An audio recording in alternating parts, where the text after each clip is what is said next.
Well, hello everyone. How's everyone doing tonight? Welcome back to costumeco, to the costumeco channel. Kitty's was in our Patreon live stream just earlier, and she's now in the chat here. So I'm so glad she's here.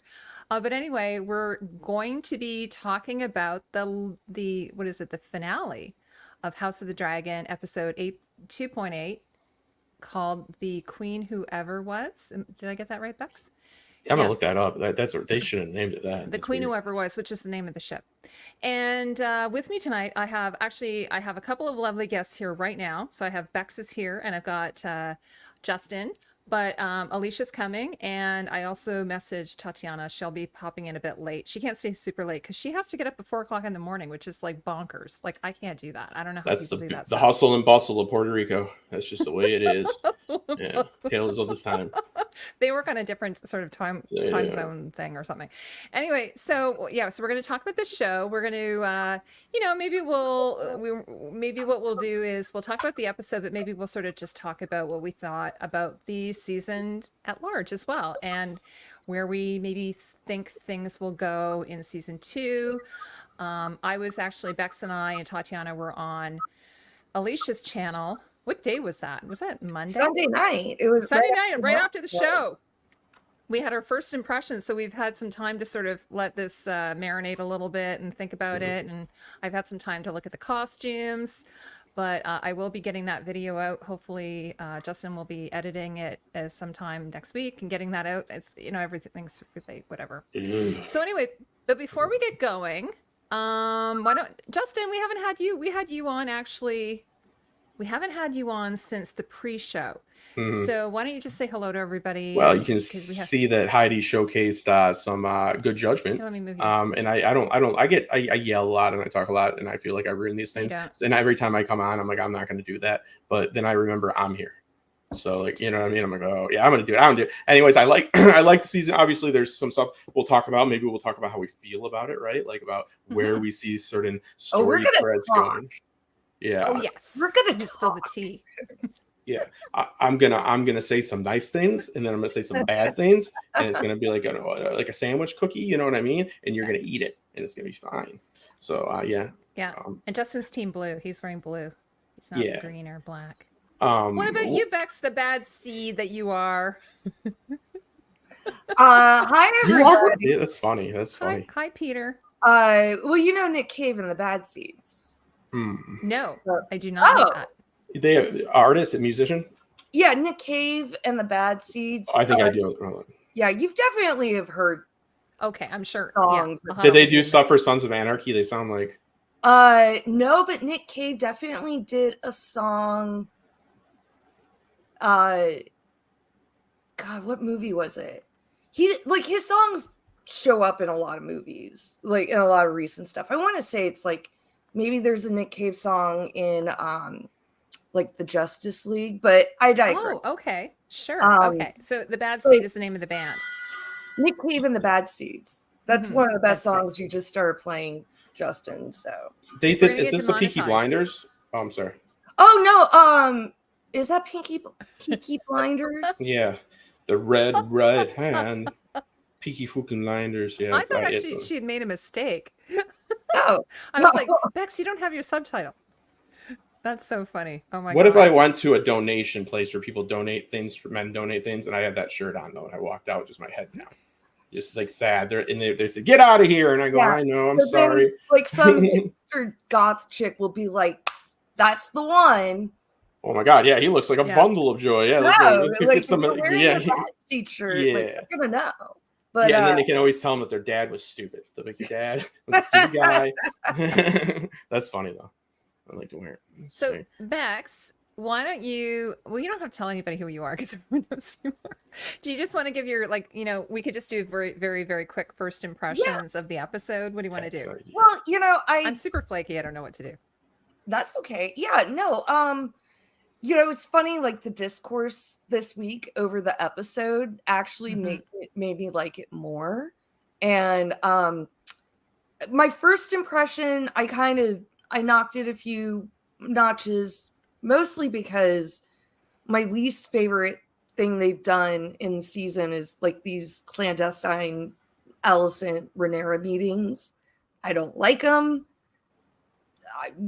I understand that they need to give Allicent something to do, but whatever. So I knocked it a little bit, but really watching the episode, I've watched it a couple other times, and I like it. Yeah, like we could have had a little bit more of a bang somewhere, but I mean, like it was pretty good, and then I just feel like the discourse on the internet, like I just have to stop engaging with that. Were they polite? Are they reasonable? Oh yes, totally polite and reasonable.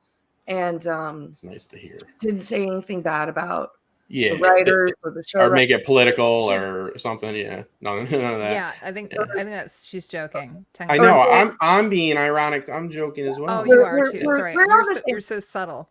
Yeah, no, and like, yeah, no one, like, there certainly wasn't, bad faith fandom either on the greens or on the black side. Like, it's been healthy, and just like any social media discourse. I've been really good this year, and you can ask Justin because last year I was really bad. I think I've been pretty good this year. I've kept my mouth, I've kept things pretty quiet. I haven't. It's not like I have terrible. She was hiding popcorn in her purse to feed the bears. I go, stop it, stop feeding the trolls. What I mean? But the one thing I was going to say, if they wanted to give Allicent something to do, they should have sent her up to where's House Baratheon? Is it Stormborn or something? Where is that? Yeah, that would make sense too. Yeah, they because there's a up there engagement. to seal Aemon's marriage, to be a meddling mother. That's what I would have had her do. I would have had her be like, "Oh yeah, you want me to be domestic on you? I'll go to be domestic," and I would be like arranging that marriage and having her come down and just throwing a wrench right into his. You better marry him this week because he'll be dead in a few weeks. You know what I mean? Like, I mean, what's his? What was not but Jace? That would have been something fun for her to do. What's his name? I'm sorry for blanking. The kid. Daemon? Dagon? No. The Daemon? First. It's not Jace. Lucifer. Yeah. Lucifer. Thank you.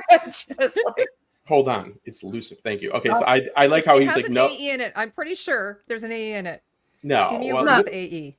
Well, Lucifer said, and this was a great thing they said. They go, "Well, who are you going to marry?" He said, I go, "I'll marry all you people. Like, I don't care." You know what I mean? Yeah. Like, he screwed up there. But yeah, that would have been nice to see some politics. Give them all to me. I did have a question for Shadowcat, since she's a. Be like, what's her name in the Triarchy where she has multiple wives? Just do that. Mm-hmm. That's philosophy YouTube. Multiple marriages is not a thing in Westeros, though. I think, right? She's from Westeros. A cultural thing. Oh, the only one that that was really kind of the only one. I'm sure. Well, if your name is Aegon, then you can have that. Well, if your name is Aegon the Conqueror, then you can have that. Yeah. Aegon the Conqueror. Yeah. Yeah. Well, no other Aegon was as cool as him. The thing is, if you said I'm going to take on 2 wives, what are they going to do to stop you? I mean, the faith might have an issue with it, but really, what can they do? Yeah. They have dragons, so nothing. Yeah. Which is why Aegon got away with it. Like the Targaryens. Yeah, like say if one of the Targaryens, say Viserys, if he decided he wanted to have 2 wives. Well, as long as they have dragons, like. I'm finding out it's polygamy because so we're asking 2 things here. First, let's answer, is polygamy legal, right? And then let's find out if it's socially acceptable. That's what I'll do. What is it like? Do they have to, pretty much use the dragons? Peter? Yeah, I'm gonna use that. So let's see. I put polygamy. It's got my search engine and so much of weird stuff came up. Hold on. Legal in Westeros. Let's find that out. I think the idea was in Game of Thrones that the faith they had more power because there were no dragons except for Dany's dragons, which were overseas at that point, right? But also when Aegon came to Westeros, they did adopt a lot of the Westerosi custom. Yeah. And try to placate the faith, which is pretty typical with conquering societies.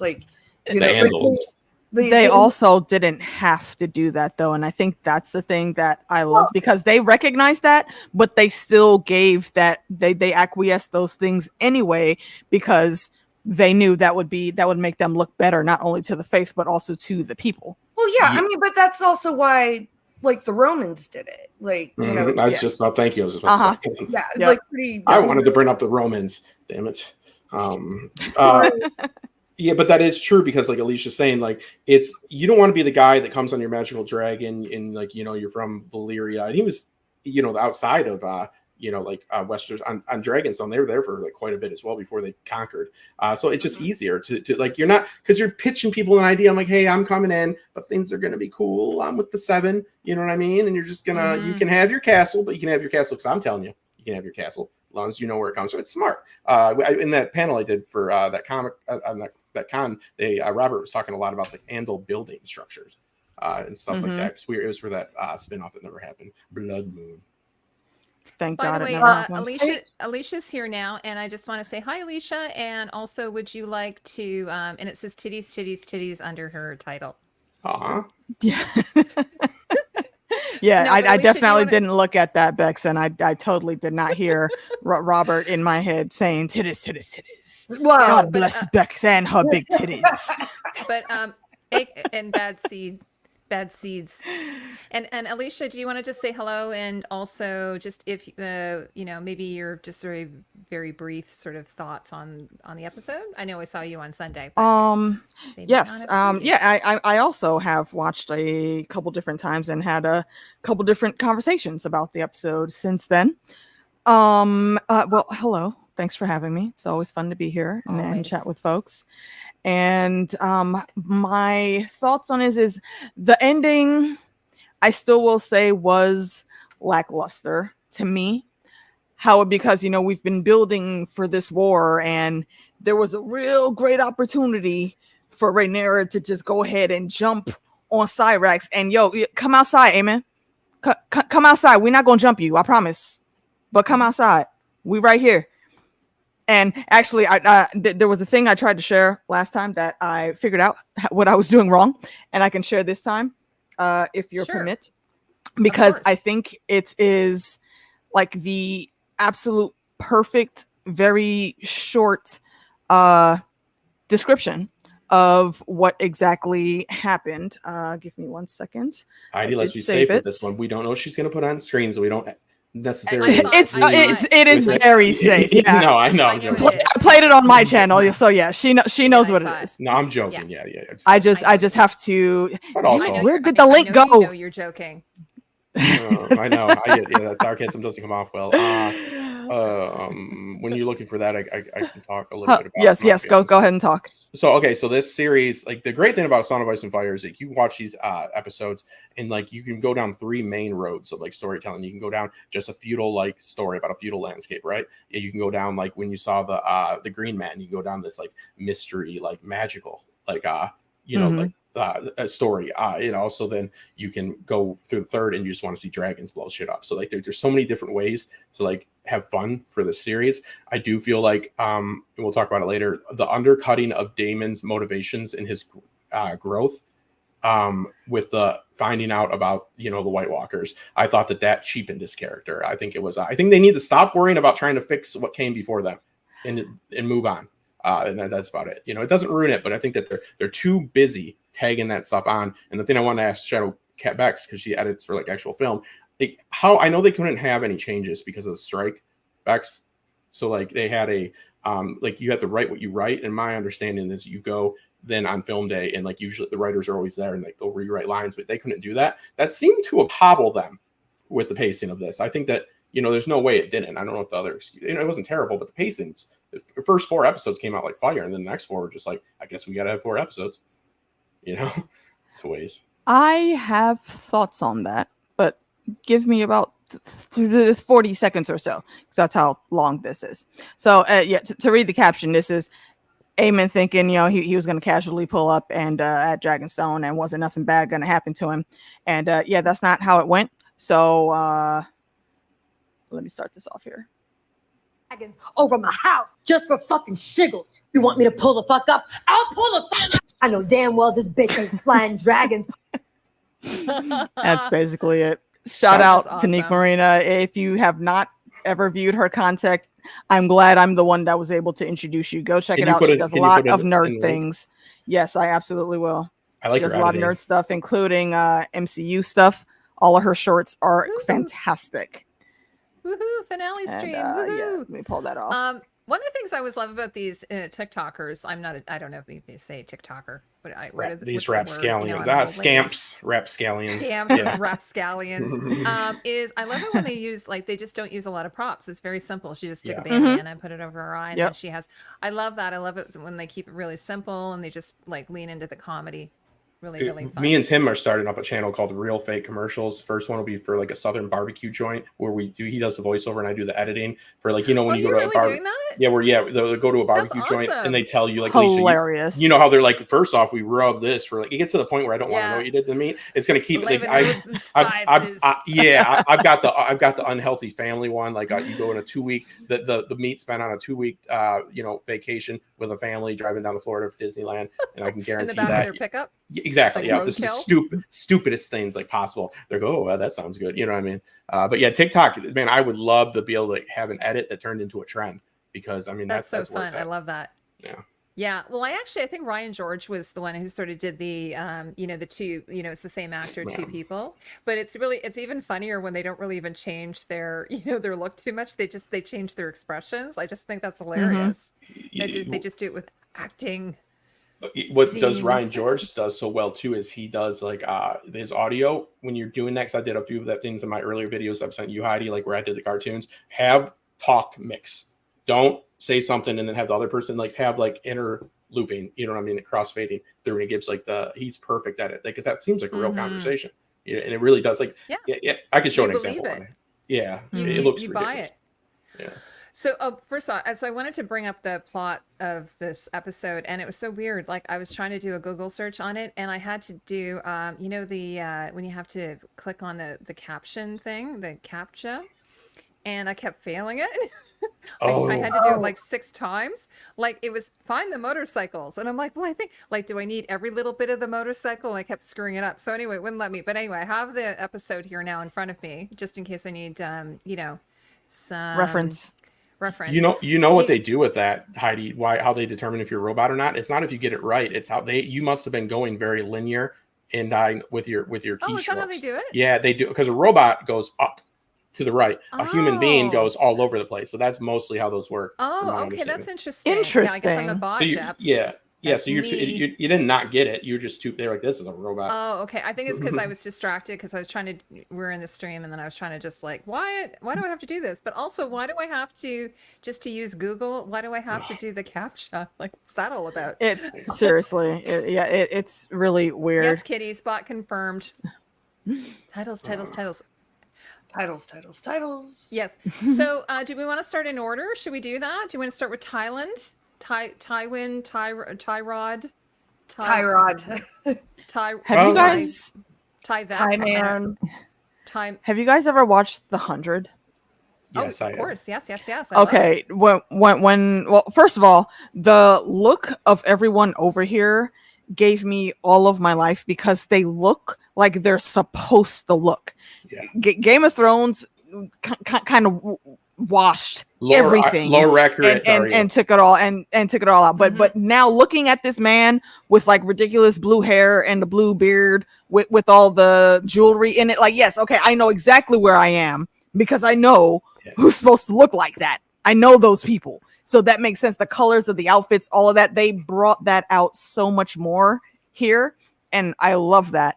And I love that the admiral that everyone was saying, like, nah, you gotta talk to this dude. If this thing ain't rocking with you, we ain't right. It don't even matter if you want to pay us what the ridiculous amount of things that we ask for. It doesn't matter. If he say no, then we can't ride. But then he comes in, and he is actually a she, played by an awesome YouTuber who actually I had heard about, because Alt Shift X has shouted her out a couple times, because there's another, I think it's a Curiosity stream that they Nebula. That's it. Thank you, Nebula, that they do things on, and also for the rainbow community. Shout out to that actress, because she is a trans actress. And can I get your opinion on this, AK, really quick? Okay, like the whole I know this happens in the books as well, about how they do the blockade on the gullet. Why would a landlocked with the Trident River that goes right into the Blackwater be starving? Why are they getting all of their food from Essos? I'm not trying to be a dick about it, but it's like a serious question. I think they should have thought that they're because not that going doesn't. to That's domesticate. not. Well, that's what I'm saying. The reach is where all the food should Probably be. not. Well, enough. well, see that the There's part issues there's there. parts there. Well, no, I think there's two parts to the blockade, isn't there? Like they're cutting off the reach, and then they also No. have the gullet cut no, off as well. I thought. They're not cutting off the reach because up until now they didn't have a land army. The problem right now is the reach is having like their own civil dispute. Oh, that's right. Yeah. That's right. Beesbury are pissed the fuck off. Beesbury, Oh, that's right, yes. So yeah, So like yeah. So that's- they're not trying to send no that's supplies the to. Yeah, that's right. I forgot. It just because George's like famous saying is Lord of the Rings. He always wondered what what's his name's tax plan was. So like I kind of like hold that to heart, and when I see things like that, it doesn't take me out of it. But it's like this kind of like they should have said. They did say the conflicts, but just a simple line of why these carts that would be coming would be because you would not be getting all of your food from across that ocean. You just wouldn't. Like that's not how it would work. So right. I mean, like they did mention it, but not. They didn't They just they in this episode. Yeah. Right. I wanted that's exposition. What I think it was. Sorry. Well, I mean, like, Did we not get enough? No, I wanted somebody to look at the screen and say, "Hey, Justin, just so you know, we understand that like 80% of goods and services are here and all this." And like, yeah, no, They I should get it. have like little. Remember pop-up videos? You guys probably don't remember that because you're young. Yes. They used to pop-up videos. Excuse me, ma'am. We know what VH1 is, okay? Y'all can stop hating on us, all right? I can't cut it out. Okay, but I know pop-up videos. Wouldn't that be cool though? If it popped up, boink, and it would just be like, "This is what's going on here, politically speaking." Video. That's Yeah, smart pop-up shit. videos. I'm stealing And it. Actually, okay, so look, y'all just remember y'all heard that here first because Yes. I'm putting a pin in that like right now for some random thing next season. I don't know how I'm going to do it, but that is a great idea. And I told them about it Oh, before and this. Kitty's It wasn't knows on too. record, but it's Okay, well, first off, what did you guys think of? Okay, well, Tyland was worried because he was concerned that if he goes back, like this is a terrible deal for them, right? Yeah. He's going to go back and he could possibly get executed. Like I mean, I think he has some real reason to be concerned, especially with Aemon. Like 100%. fucking psychopath. Well, Aemon's an idiot, and even Oh. if he does say yeah, okay, we'll give you the stepstones at any point in time, that could be revoked without Tyland say so at all. And then what? Yeah, exactly. There's a reason it's been disputed for however long since the freaking first man set foot on the damn land bridge. So yeah, that's really weird that they would even try to do that. Like the Westeros isn't going to control all of the other spots. I mean that's why there's been fighting, and it's not Westeros that is always in those fights. It's a lot of it is coming on Essos' side, if I'm remembering correctly. Yeah, and Alicia, you brought up something I want to touch on. How they said, "Well, none of this matters unless the captain's here." I would have said that. Why weren't they here? That's not on me. That's on you guys. You made me do this whole spiel, and now you're idiot. None of this matters. I mean, then get her out here. This is what I think they did that on purpose. They did that on purpose. To make him uncomfortable. Like they made my man take off his shoes, like, and sit down in the desert and have a drink before they would even start the discussion. I mean, they did a dramatic entrance. Too bad. Bro, Tyland Tyland couldn't even handle a kid in a meeting. How is he gonna deal with this? Yeah, totally. Well, I was gonna say that if you watch the behind the scenes, they show like first all the monkey, like he's not thrilled. Like there's a monkey. It starts with the monkey entering the tent. So she said that Dita, she said that they purposely made it super uncomfortable for him. Like, what would be a scenario where Tyland would be really out of his like, he's in there by himself, a fish out of water. Yeah. All of the men that he took with him are left on the boats. They do not let him come in there with anyone. No weapons, nothing. And he's just sitting there on the floor, super surrounded. There's no reason that all of them needed to be in that tent. Surrounded by all of them coming at him left and right. Yeah, no, it's interesting you should say that, Alicia, because my husband was saying like he's traveled a lot, and in some cultures, like in North America, we don't like having people be too close to us. This is a thing. Like if you're on the subway and someone's too close to you, you get upset, you get anxious. Whereas in other cultures, they don't care. They'll stand like right in front of you. And the other thing is he's sitting on the floor while people are standing, which I would say always makes me super nervous. Like if we were talking about this, makes a lot of people nervous. Meeting. Yeah, like so Aemon is standing at the small council meeting, walking around as everyone's Aemon sitting, knows what he's and doing. and then he goes and stands right behind Tyland and puts It's his hand on his- intimidation. Yeah, It's or posturing. he put his hand on the foot of the bed and like leaned over as Aegon is like lying in bed. Like it's a power move, right? So I think for Tyland, that's probably the worst case scenario for him, having to be next to being in a mud fight. But Yeah, and also think about this with that what you're saying about power moves with Damon this past episode with Kelly, the Muppet, Oscar. Like the what Oscar was doing to him, even being so much shorter. And so Like, there's you all put these some different respect on Oscar's name, sir. Yeah. No, but I thought that was interesting Lord too. Like Paramount just the way. to you. Yeah, because Damon hit him with the butt of his sword. Damon hit him with the butt of Yeah. his sword, but then he looked at him and he looked at in that. He's pretty much saying we're doing theater right now, and you need to make me believe that these Riverland people, will go with him. You think so? Well, the Oscar needed the Riverlands to go with him. That was a problem for him. He then had to punish Damon, who could punish through the Blackwood. You get what I mean? It was like a piece of political theater, right? No, I see. I've heard people say that, but I don't subscribe to that. That's not how I read that scene. So what I think it's somewhere in between. Like I think like they had like their initial conversation, Oscar and Damon, where it's kind of like, all right, well, like, we need to like kind of like put this on, and then even I can't remember what he said or how he said it, but it was like when they like left the room Right before they walked out. Yeah. Like, I know what you're talking about. Damon was like really dismissive, and it's like, come, Oscar, like, like talking to him like a child. Hold on. Talking to him like a child. But then when they got out there, like Damon was like, I'm prepared for a little bit of a raising, but did not expect what Oscar came with. Did not expect that smoke whatsoever. 100%, because the moment that he's did he pull a Tywin and say careful? He tried to. But the minute that I knew it was turning to where Oscar was not about to sit here and take this bullshit was when Damon cut him off. Right there in the beginning. He was going to say something else, but then Damon jumped in and the camera just panned for just a second, just enough time for us to see Oscar roll his eyes and give him the side eye, like motherfucker.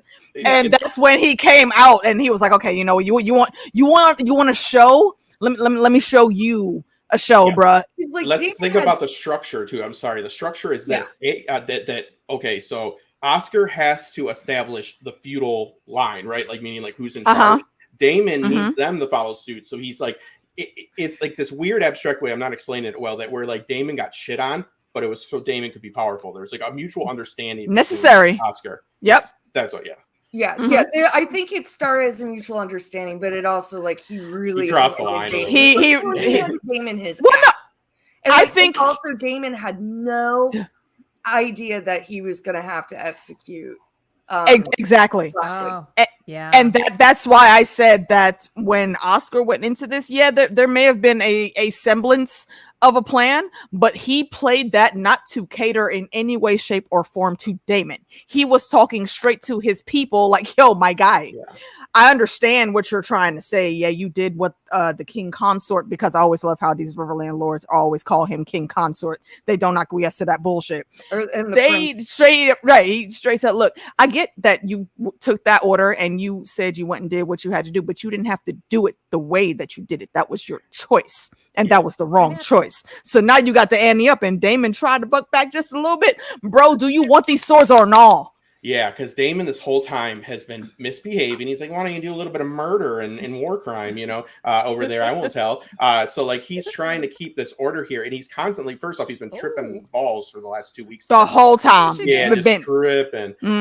But so the thing about that too is that, when they're having these little like pieces of political theater too, like nothing Damon is doing is he's like a petulant child. That from the time he got there, Simon's like, you took the castle, good for you, have some peas. He's like, well, I bet you'll try to kill me. He's like, okay, you're not as important as you think you are. And the first time Oscar came, my last note was Oscar came the first time. Remember how he looked at Simon and did a little nod? They're pretty much like, look at this petulant, look at Justin, look at this petulant little idiot down here. You know what I mean? Like saying all this, like just deal with it. And we'll he get told this boy yeah. to kill his grandfather. Well, why are you here talking to me? If you can't speak with his voice, I'm not going to take control while my grandsire is still alive. Well, why don't you just put a pillow over his face? I love my grandsire, and that was it. I don't think Damon actually was being serious, like telling you.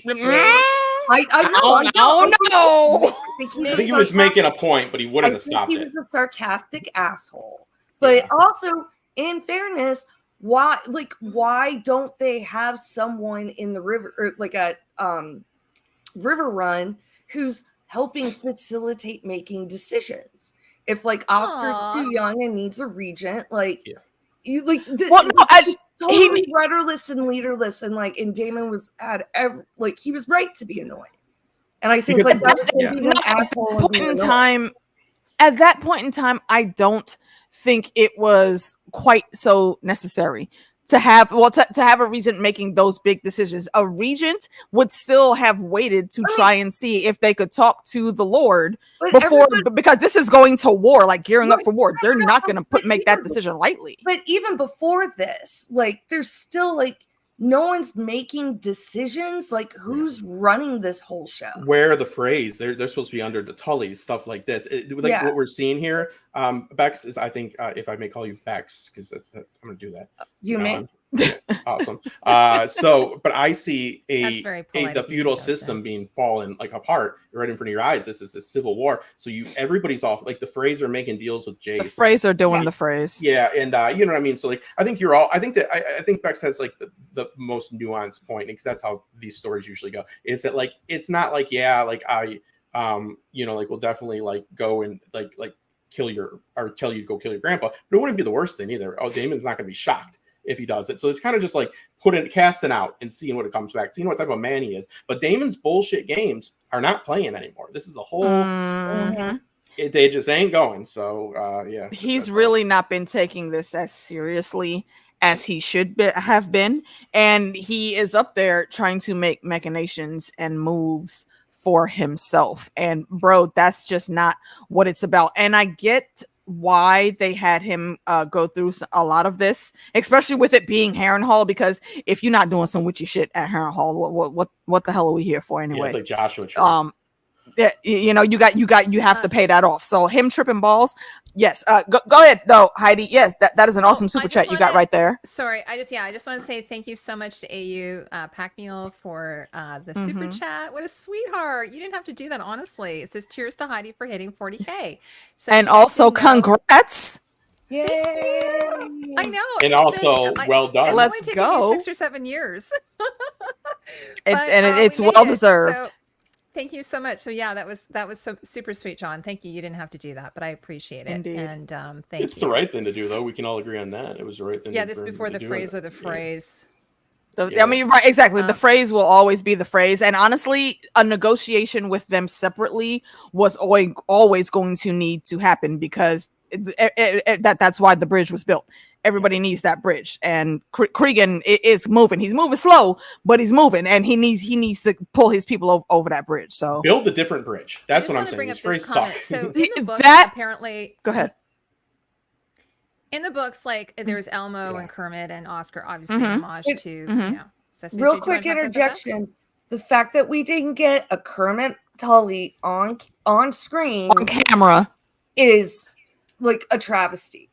Yeah, agreed. That and Nettles. I think George smoked a patty and he wrote this. He's like, yeah. It was funny when I was growing up. My brother had a friend named Kermit, and this is terrible.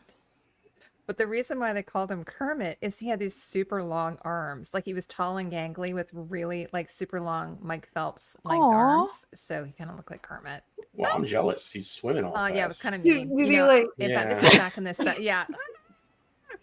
It doesn't matter how far back it was. No, kids are rude as shit. Kids are rude as shit, and even with their friends, they will give you the meanest nicknames. Totally. And I was a little asshole to him too, because I remember my brothers are much older than me, and they used to always come over to the house and smoke dope and stuff like that, which they called it dope back then. So I'm calling it that. Christ, but it's still called that. I would stay up on Saturday nights watching Saturday Night Live, and it would be like on super late where I live. So it would be like 2 a.m. And he'd be like, shouldn't you be in bed? And I'd be like, no, you can't even tell me what to do, Kermit. So I would, here I was like a 10-year-old giving this poor guy attitude after having What's he do now? But What's he do now? my understanding is they did combine some of the characters. You can't tell me like- What did you say? Is he doing what? You probably would be surprised. I that want to was know a if Kermit bratty is kid. successful. Yeah, Super Grover. Super Grover. So I guess George was a fan of Sesame Street. Yeah, Your and Sesame were so much Yes, he nicer. was. Yes, I know. That was kind of mean. I was So my next kid, my next question though for Bex is like I don't think you were here when I asked how. I guess what happened here with the writer's strike is that they couldn't. I know writers are always on set to do this. Yeah. I want you to speak on this because I only know in theory what happens. I've like seen one or two. You do this. So how much did that affect them? Do you think? How normal is it for them? Because like they even if they didn't think it was going to affect them, I think it clearly did. That they couldn't do any rewrites the day of, and they had to stick to what was there. So how prevalent is that? You're the one that would know. I mean, well, number one, like I don't work on television, like scripted television shows. I've done movies, but like nothing that's ever been affected by a writer's strike. And I do indie movies where chances are the director's the writer, Oh, gotcha. or the producer's the writer. So, and we didn't have money, but I don't know if it was also just like that they couldn't do anything on set, but like just even like once they were shooting, like once they were shooting, even if it was like a different scene, like they're in the middle of 2, but they like needed to change something 5. They got no and they were also shooting out of order too. Yeah. And there's no pivot to them. I think that you probably would grow used to that. But yeah, I found that interesting about that. So. I mean, like I think like the writer's strike. Hi, John. And like in all the mergers, like kind of affected the budget. I mean, so they were a little bit more set into their scripts, like with the amount of set pieces that they do. It's like I wonder really how much like rewriting goes on, like maybe a little bit like in scene, but I don't know how much like goes on for like actual like set pieces. Can I run this by you, Bex? Sure. So Damon's having a dream and he's making love to his sister. Wait, his mom. His mother. Yeah, and then you nailed it. Yeah, they're gonna fuck. That's what we got to do. I actually I was in History of Westeros's like stream like the Saturday before, and everyone was debating who it was, and I was just being an asshole because it was like, it's his mom, like just because it's like, it doesn't matter who it is, like it's just some like generic Targaryen woman, and then I was right. Yeah, I think it definitely mattered that it was his mom. And at first, a lot of people were thinking it was Emma, but I kept looking at her like, no, that don't look like Emma. And then when I heard the favorite son, I was like, oh, that's what it's about. Okay. And I'm not co-signing to it, but I understand why he would have had a vision like that, because he's always looking to be the favorite. And he's elitist. He doesn't judge other people on the same level for him. So if some woman's going to tell him he's good at doing sex, it's going to be his mom. All right? Because, like, you know what I mean? Like, he needs the Targaryens to accept him. Yeah. He doesn't care about other people. I don't think... All jokes aside. If it had been Emma, like, I don't think it would have been, like, a sex It wouldn't have hit as hard. Well, I don't think it would have been a sex scene. Like, I don't... Like, the only connection we have really... Like, Damon doesn't have a connection with Emma. It's like his connection. But as far as we saw, it would have been something more like her giving, like her dying in childbirth. Yeah, her bleeding out or something. Because that's her death is like what's monumental. Like that's Viserys, that's and Rhaenyra. Yeah, I think too that because Emma was in that one scene where she was on the table, like dead on the table, right. Viserys is mourning over her, so technically. I had talked about this on David's stream that it felt very Oedipus complex, sit with your mother, little Oedipus your father. I don't know. Yeah. Yeah. Well, and Oedipus also, Rex, like, yeah. you know, Damon didn't like know his mom. Yeah, he didn't know. Yeah. Yeah. He didn't Yeah. know And what it she comes looked like. it comes So from we his don't even elitist. know- So we don't know if that's a vision that was planted in, like, you know, through the Weirwood net or by Alice Rivers, because he didn't even know what she looked like. I mean, maybe that wasn't even what she Well, looked like. Well, think he may not Go ahead. Sorry. I was gonna say he may not remember consciously what she looked like, but Alice could get into his brain, into his memory that is from when he was a child of what he saw of her. Because didn't he have like one or 2 years with her, or did she die in childbirth? I thought She died in she had, childbirth, but not his. but not him. Yeah. So he has a vision of her. He may not remember it, but she could go through his memories and find it. But I think this episode confirms like all this was Weirwood Network from the get-go. Yeah. Oh yeah. Like How he kept sleeping in the damn bed after she said it was Weirwood, I don't understand. Sir, you're a Targaryen. Magic is literally in your blood. Well, You know these things. It's also like every Can you guys- in that castle. Now, can you guys explain the Yes. Weirwood net a little bit? I can a little Is bit. Yeah, go ahead. Sorry. Yeah. Go ahead. No, go ahead, Justin. Take it. Sorry. Yeah, that's why I said don't have me on. So I just getting excited because I want to. We have you on because we want to hear you talk. I want to hear what you guys think about Damon's progression, what he was learning throughout the season up until the last episode. Because I think we all saw a pivot, and there was more about like how he groomed Rhaenyra and like his regret about how he didn't help Viserys, right? So the Weirwood networks like this, Heidi. It doesn't make a lot of sense. So Thanks, like Tara. time is like now like, you know, like it's like cyclic, and they have everybody is like there's this hive mind of green seers and all this. So the Weirwood trees are like they're the old gods, and they if you're around the Weirwood tree in the books, or if you're sleeping on a Weirwood bed with like Jamie has when he sleeps up against a tree as a Weirwood tree. The pillow, yeah. So they can get in there. So it's just like George is obsessed with hive minds. You know what hive minds are? It's just like that's pretty much it. Like how they work exactly is unclear, but it seems like you need to be near one, right? And it seems like you don't need to believe in it.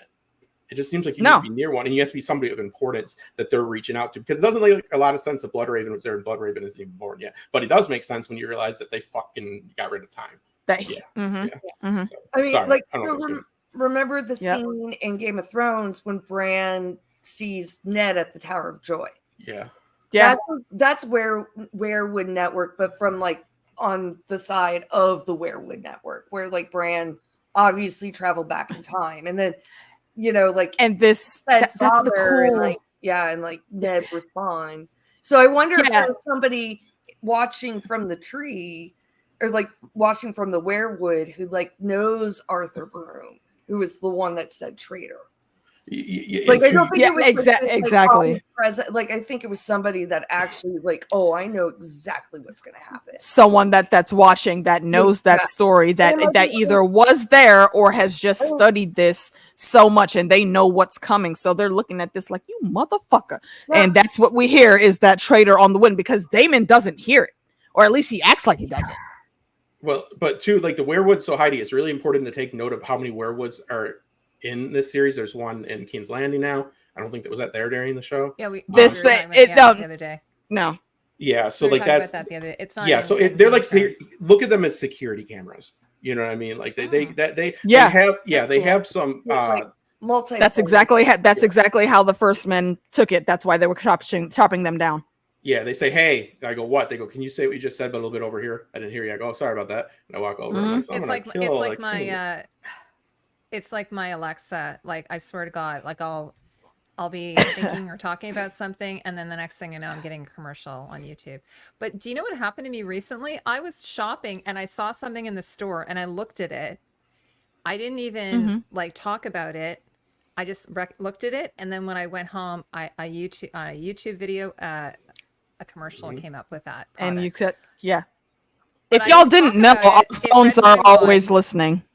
That seems to be a conspiracy, people, to some folks, but I'm just saying, look at how ads populate on your Facebook when you're just scrolling on Instagram, all of that. It's all from things that you were just talking to your friends about last week. And clearly the COVID vaccine like implanted microchips. Jesus. That's a bad Steve. You're not supposed to be telling that much of the secrets, Becks. They're gonna come get us. Stop it. It's amazing how many. When you go to like any health Reddit, everybody blames the COVID. I know the vaccines were kind of messed up. Like everybody's like ignoring medical advice, like they should go see a doctor, and they just blame it on that vaccine. I'm like, you also could have something else. You know what I mean? Well, I mean, there's reasons that rumor was started, but we're not gonna get into that. This isn't the conspiracy stream. This is the season 2 wrap up stream. This is the best Alicia, why don't you address this? Michigan Scythian asks, Dune was a huge influence on George R.R. Martin. So if Bran did end up on the Iron Throne in A Song of Ice and Fire, it would be like Leto the Second Atreides, God Emperor, but with 100%. Yeah, that I do not think that they didn't touch on the true to the heart magic timey-wimey stuff of it too much here in there, but to me, yeah, that was not Bran. That was Bloodraven reaching the goal that he's been trying to reach for like 100 some odd years. Yeah. That was basically similar to that too. Similar to what she's saying, you have an issue with Leto the second is trying to change, just like Paul did, like what's going to happen. So he's trying to get outcomes he hasn't saw. So it's like Dune is a story about charismatic leaders. It's also but Dune is a story about fate though. Like Dune is a story about fate. Like you can be. You can't. It's about fate and trying to change your fate. And which is Leto the second, he. To me, some folks will say it, and we're not going to go into Dune, but just a quick thought on that from my Dune knowledge is Leto's not a hero. No. So when you look at any of the things he did in that story, was he trying to give humanity its best shot? Yes, but the way he went about doing those things, no, he's not the hero of the story. Not even a little bit. Sick reasoning. I'll kill. It's very exactly. Yeah, it's very sick the way you actually have to break down all of those things that happen. And if you haven't read the Dune books, I would encourage you to go do that. But if you don't want to do that, because it is a lot, head on over to the homie Quinn's Ideas and just go through his playlist. He'll tell you all about it. So good. I'm on the 3rd book right now, and I listen to Quinn too. I had trouble with Children of Dune. Problem. He's doing the 3 body. Oh yes. He's been doing a lot of really good sci-fi over the past like couple years or so. Well, and we could transition this. If I had a moderator, I'd have them add his channel. I'll try.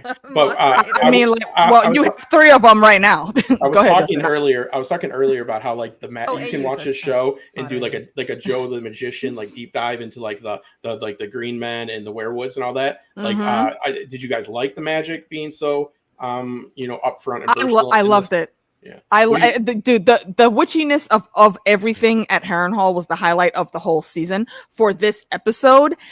Everything that they showed with those connections, that's what really stood out to me. All of the lore hits that we got, because again, if y'all have followed me, I've had these conversations with Becks on also the history and lore and like the magic in the lore.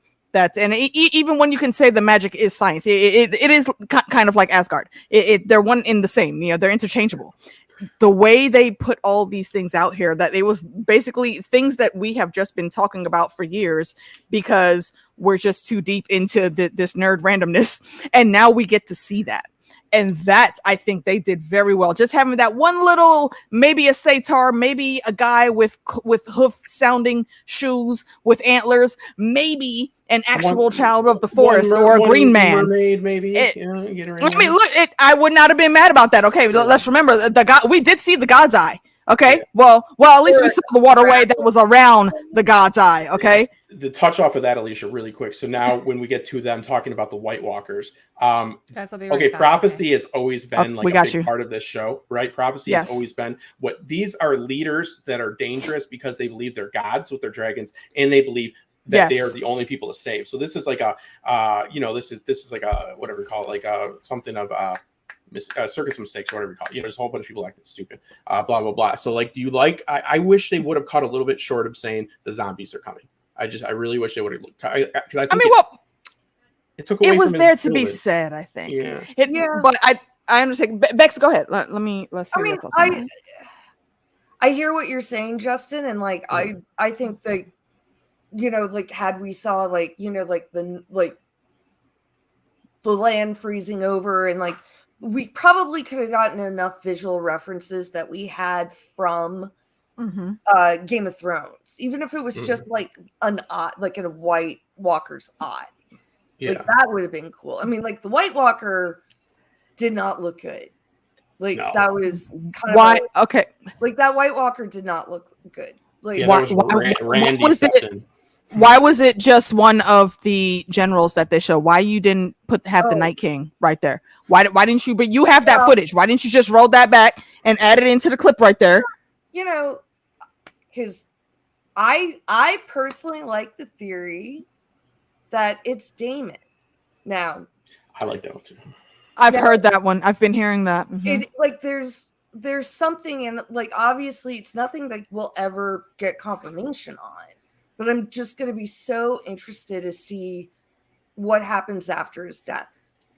Yes. Well, yeah, his body was never found, but it and I wouldn't think make sense to me It's a- though. Aemond, I can't. No, Aemon was found. Sorry. No, Aemon's body was found. Damon's was not. We saw he went down with the sword. The sword was found. Aemon was found, but no one ever found Damon's body. So I could see how some witchy randomness and he would get up there, but why would he turn into the Night's King, especially to know Well, where the I don't story think- goes? He's fighting he would be fighting his family like on the wrong side. I don't think he's turned into he's not the Night's King. I think he's Okay. just one of the other like White Walkers, because we did in the show, like there was one shot where the Night King like turned one of Craster's babies into a White Walker. Yeah. Yeah, he goes out Yeah. like blue eyes. Boop. Yeah, like he I mean, just- well, yeah. and like the eyes went, and that's that would have been I mean, fucking well, cool. Like We in, also saw in the montage, that would have been cool if it was just the eye, because it Yeah. would, like we wanted to. They wanted like I mean, I think we watched the show on a deeper level where well for a larger audience. But we're not gonna get for is this the right thing. here. Yeah. Go Sorry. ahead. No, Okay, I'll chime in the after. Go issue, ahead. the issue is this is something I've been saying. I don't even know what I want. I just feel I said this at my panel at that con that everybody wanted to know who the Night King was, and it was Rob or it was Rand Stark, or it was like the 13th. I think the 13th Lord Commander is an interesting one, but I think that we obviously inherently want that to be a big deal because it's been hyped up so much in that show, but no answer to that will ever be satisfying. It'll always be more powerful ambiguity. It doesn't really mean anything. It causes problems. But I do exactly. like the Damon thing. Like I think that this is what this is for. This is for us to have theories about it and stuff like that. Like everybody, they should have handled the White Walkers better. But it's if you people think that they just got this idea of like they saw his birth certificate, like it was Frank Stark, like born in whatever, you know what I mean? Like what's that going to do for you? Well, I mean That's what I'm saying. I just think that if we know where the story's going and what like the main character beats are going to be. Look, it could be anybody by now, but I'm just saying if you put all of those in together, and even if it he's not the Night King, but he ends up being one of the generals. Damon is always going to Damon in any way, shape, or form. I think we've seen that. Why is he actively going to fight on the opposite side now? I don't think it's like that's what doesn't make sense to me. Like he wouldn't even allow himself to be taken like that. Well, but I don't think it's gonna be like he's gonna be in a position to like either make a choice or to get out. Like if he's like at the bottom of the God's eye, and like we're getting into like magic stuff, so like you can't like at some point. It's Herrenhall and the God's Eye. Well, too, it is like the magic stuff. He's not gonna have like the wherewithal to like actually like resist it. The show oversimplified the White Walkers. I would like to think that Damon. I would always like to think the White Walkers have some pact, right? Have some So, like, agency. Yeah, and so like, it's a pact, and they're not there for just evil. The show fucked that up. There's still some sources from the books that talk about this stuff. So I do think there's hope for that, because I wouldn't necessarily say if he became the Night King, he begins. Who knows? That's what was my thing. I didn't want to know if he was Randy Stark. It was the guy. The Night King is great, the guy who is the children of the forest killed with the dragon glass. Yes, and he has the actual crown, the the ice Walkers crown are Craster's on his sons, head. if I recall. Well, yeah, like all like yes. Like, created all the other White Walkers. Sorry, like from I mean, at this point in time from Craster's children. And I'm sure that had been going on for generations and generations. By the way, I just saw a documentary about a family that was like, I'm like, oh my God, this is Craster's family. It was crazy, like a real cult. Yeah. Are you talking about the Hills, the true story of the Hills Have Eyes family? It's basically the same thing. Yeah. It was crazy. Yeah. Yeah, that is wild. Yeah. Go look that up, y'all. No. I mean, I don't know. I'm not looking it up. I'm not looking it up. Before we move on, before we go down this rabbit hole, one of the things I want to talk about, and I don't even think we talked about it on Alicia's stream, is about Criston doing this like soliloquy, kind of a Shakespearean Hamlet monologue. Or maybe we did talk about it, and then Gawain. I think we did, but my sister, that whole thing. Did you want to I have just two things real quick, and then y'all can expound on this, because I am not going to give Crispy that much more of my brain space. He don't deserve that. My boy, you out here really sniffing panties, pretty much. Like, you pulled that little thing out and you just sitting there on a stump in front of the whole ass army. And Gawain has had nothing but all of the smoke. He did a Mary Catherine. You remember Mary Catherine when she has her hands in her That's their general too. Their general. They look over him and see that. Yeah. That is in charge. And again, and I think the most notable thing about that is Gawain puts a sword, live steel, to the neck of the Lord Commander, and not one of them dudes comes over there to try to help. Do you want to know why, Alicia? He's worse because they don't give a fuck about Crispy. They don't give a damn about Crispy. Yeah, I love when he said he's rational. They're actually back there hoping that Gawain does go ahead and just hit him with that final jab right there. It's also Gawain's army. Like, you're right. You're right. I forgot about that. Rank him. Yeah. I think Gawain does outrank him. Yeah. Well, okay, so there is power. So, like, that's a good point, because, like, in the feudal structure outside of the capital, Gawain is a higher born. He's highborn, right? Yeah, he's highborn. Yep. And he's risen through his station in Heidi. Get this, in the worst possible way. He's done it himself. That piece of shit. So they don't like him. Oh, how dare he go and work for a living? I think part of the resentment for him is how he was treating the White Cloaks back in the castle and everything. Yeah, he was. They all those guys that were under his command. They all turned on him very quickly once he went and got what was our boy's name? Arik with an A. Arik. Yeah. Once he sent him on that suicide mission and got him killed. He's not there with those guys though. Like, he's there with the Hightower. Yeah. But the rumors. I'm saying the rumors have been spreading out there. Is what I'm saying. Everybody. I mean, honestly, everybody knows already what the deal is. There's only 3 left. I think they don't care. Like, they're just like, hey, you guys. This is gossip for them. They're watching reality TV right now. Does his power exceed over the capital lines? Is what you do, because like in King's Landing, in number 1, in King's Landing, he has a say. Either he didn't get his necklace. No, he's not. But like, so like in King's Landing, I don't think Criston even cared. He was like, "Fuck it, whatever, kill me. I don't care." Yeah, it's like if you're a security guard and then the FBI comes, but you're the security guard, and you're like, "Well, this is like, I don't know, maybe something like that." He thinks he's gonna have some righteous death or something. Yeah. Well, I mean, like, I think it's sweet. I think as a standalone scene, I thought it was great. Like, I thought, I mean, like, the writing was beautiful. Perfect, because I only had to see that little bit of him, and then he was gone. Hold on. I thought it was great. Like, I thought it was well acted. I think it is the lamest way to go with Crispy as a character. I mean, that's his biggest problem.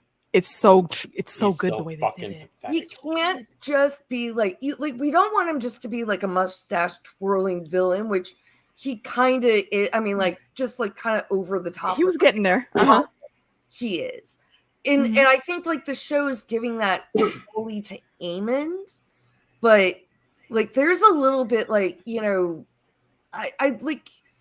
don't like it. Like, he's just kind of like, well, shit, I'm giving up, and like, I just don't buy it. Like, well, here's a broader theme on that. CUAU.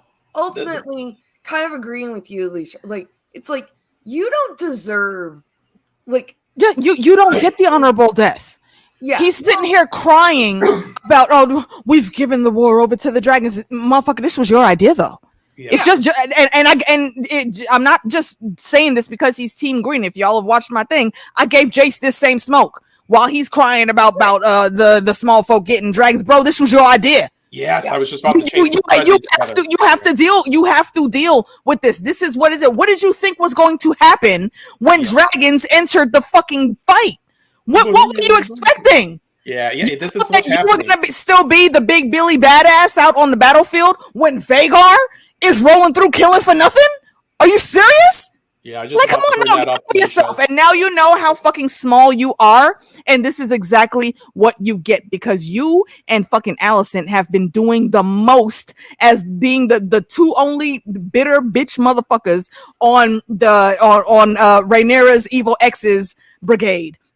This is y'all too, and this is what the fuck you get. Both of y'all don't get to go out with a bang. No, you get to just go out with a sad ass fizzle, rethinking all of your life choices, and that's exactly what the fuck you get. That's why, while I hate him, I do still love this ending for him. What did he say? Nobody should ever expect a fair fight. You know what I mean? And like you said, this overall broad theme of this structure falling down. He's like Jace with that. He's like, well, let's get some other dragon riders. And he's like, oh shit, it's like clearly obvious that I'm not as special anymore. It's like you have to win, but you're destroying your religion with the dragon lords. You're destroying your policy with feudal system, and you're destroying your like all these people do their family life. All three rounds are just going down. And I love that when it comes to Jace, especially that anytime Jace starts tripping, like if you watch my watch alongs, like Becks has done a couple with me and come on for the after show too. If you watch those watch alongs, I will always say whenever Jace starts tripping, my immediate first thought is Bela, babe, come get your boo, okay? Because the minute Bela comes back in and grabs him by his pretty little cut jaw face and says, "Hey, baby, A, B, C, D," and then Jace is like, oh, fine. I mean, I guess. Because then she's always able to bring him all the way back together. He's sitting here pouting and stuff. And what does she say the very first day? It's really not up to, it's not a good look for the prince to be over here pouting. I'm not pouting. Yes, you are. But now I'm not special anymore. All these other lower born people have dragons. Motherfucker, do you think that I am over here being not special on my dragon? Okay, what do you mean? Check yourself, first of all, baby boo. I know where you come from. You know where you come from. So what? You are still the crown prince. Well, yeah, and that's that insecurity coming out. And like somebody said, so his plan was to give it because what's his name was going to be head of the Dunford or whatever. So it was a more like he's like, well, I'm not talking about giving it to just real lowborn. Like he's like going with like in like the social. He would have had a worse problem if things would have went well and it would have been highborn riders. We saw that with Darkling. Yeah, guys, let's Bex. She has something to say. Yeah, I mean, well, I have a lot to say. But okay, you go ahead. But I think take it. I mean, I agree with a lot. I disagree with a lot, but I think what bothers me the most, like when he was still pouting in this episode, it's like I really felt like Jace as a character went backwards in this season, where like, very much started off like like he was on like these emissary missions. He succeeded as a diplomat, comes back, grieves, but then just gets sidelined and like he has a right to be pissed off at his mom. I understand that. But hold on. But like he has a right to that, but it's also like it's like he's regressing, which I think is a failure on the show's part. Like he should be getting better. Because they're not moving quick enough. This leaves room only for contradiction. No, I mean, like, I think they're doing a good job with a lot of other characters. I think this is one character. My biggest issue with Jace for the most of the season, sorry, Bex, is I've just kind of been finding him kind of boring. So when he did have that one challenge with his mom, I was like, oh, okay, finally, we're getting something here.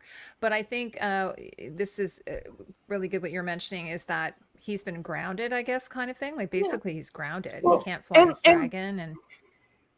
like I agree. Like I thought the the Bela scene was great, and I think this is also a problem with like 8 episodes only. Yes, and like For sure. Yeah. where and 4 that did nothing. We needed more. Well, we needed more, like, but they just, I don't know. Like, yeah, that one was one that they could have moved along a little quicker. Well, too. Like, Yeah. so And- again, and- yeah. Go ahead, sir. Like, they could have moved it along quicker, but like, I think that they had a Totally. hard time like structuring. 15 but, like, episodes. Yes. That part. Wait, Wait, hold on. Okay. First season of House of Dragon or Game of Thrones. It was only 10, I think. Small off topic though. Like I'm sure y'all are all old enough to remember when a season of a show used to be like 20, 26 Yeah, episodes. but that's on like Way back in the day. Come Yeah, on. Damn it. That's like white collar. I don't even know. I don't even need 26 episodes, but just give me at least 10, 15 would have been great. That they could have made that perfect. But yeah, we everything's just cut down to shorts nowadays. It's it's like just the it's really grander scale of expensive. YouTube pushing shorts. Especially, I think Boo. the CGI is super expensive, and Well, yeah.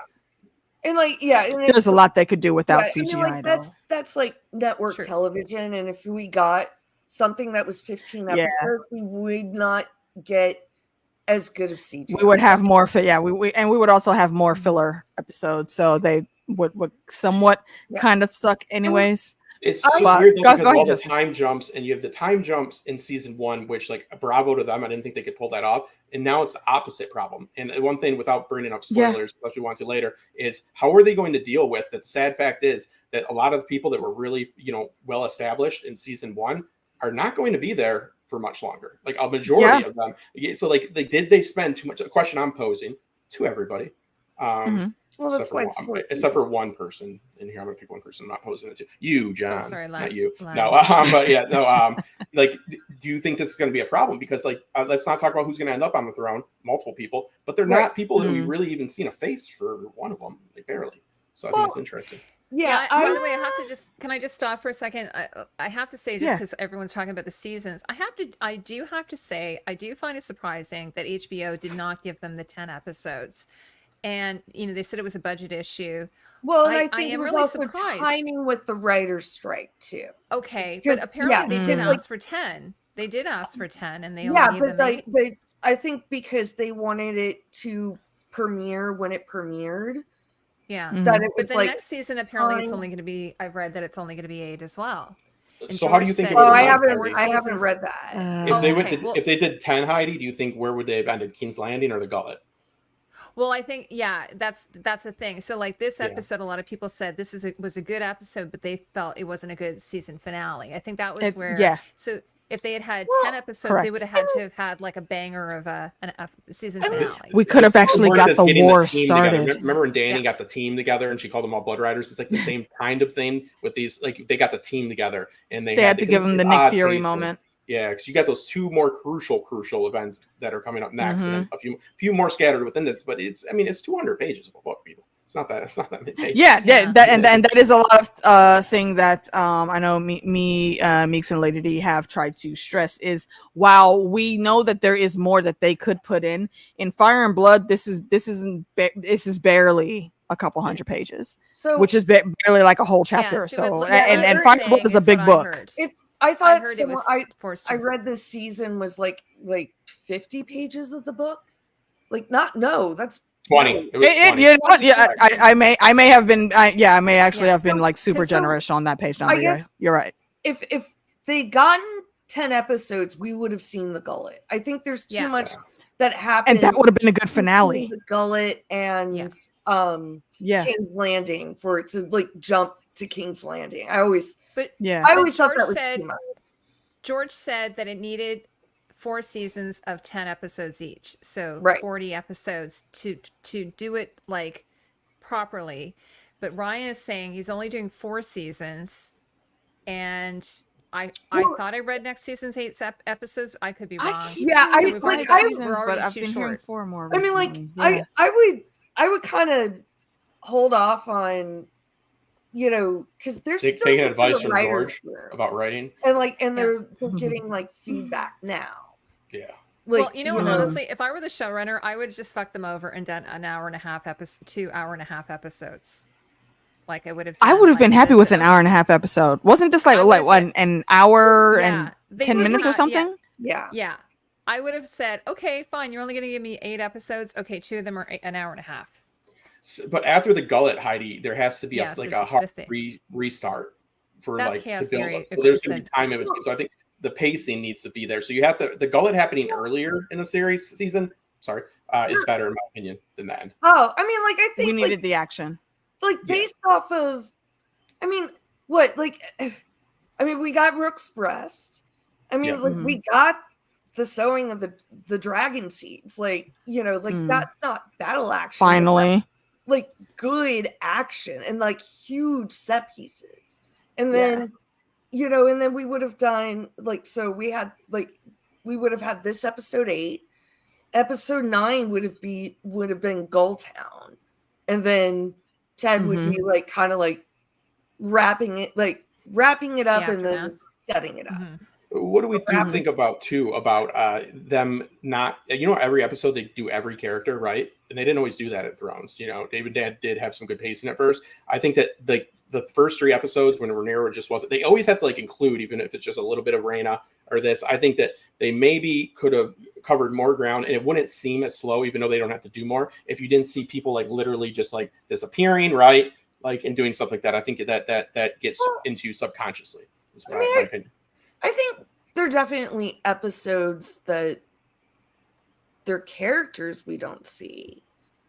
But I think like, you know, with Allicent and Rhaenyra, like like, you know, I don't think it would have hurt, you know, if we missed Allicent in an episode or 2. But she didn't need to be in this episode.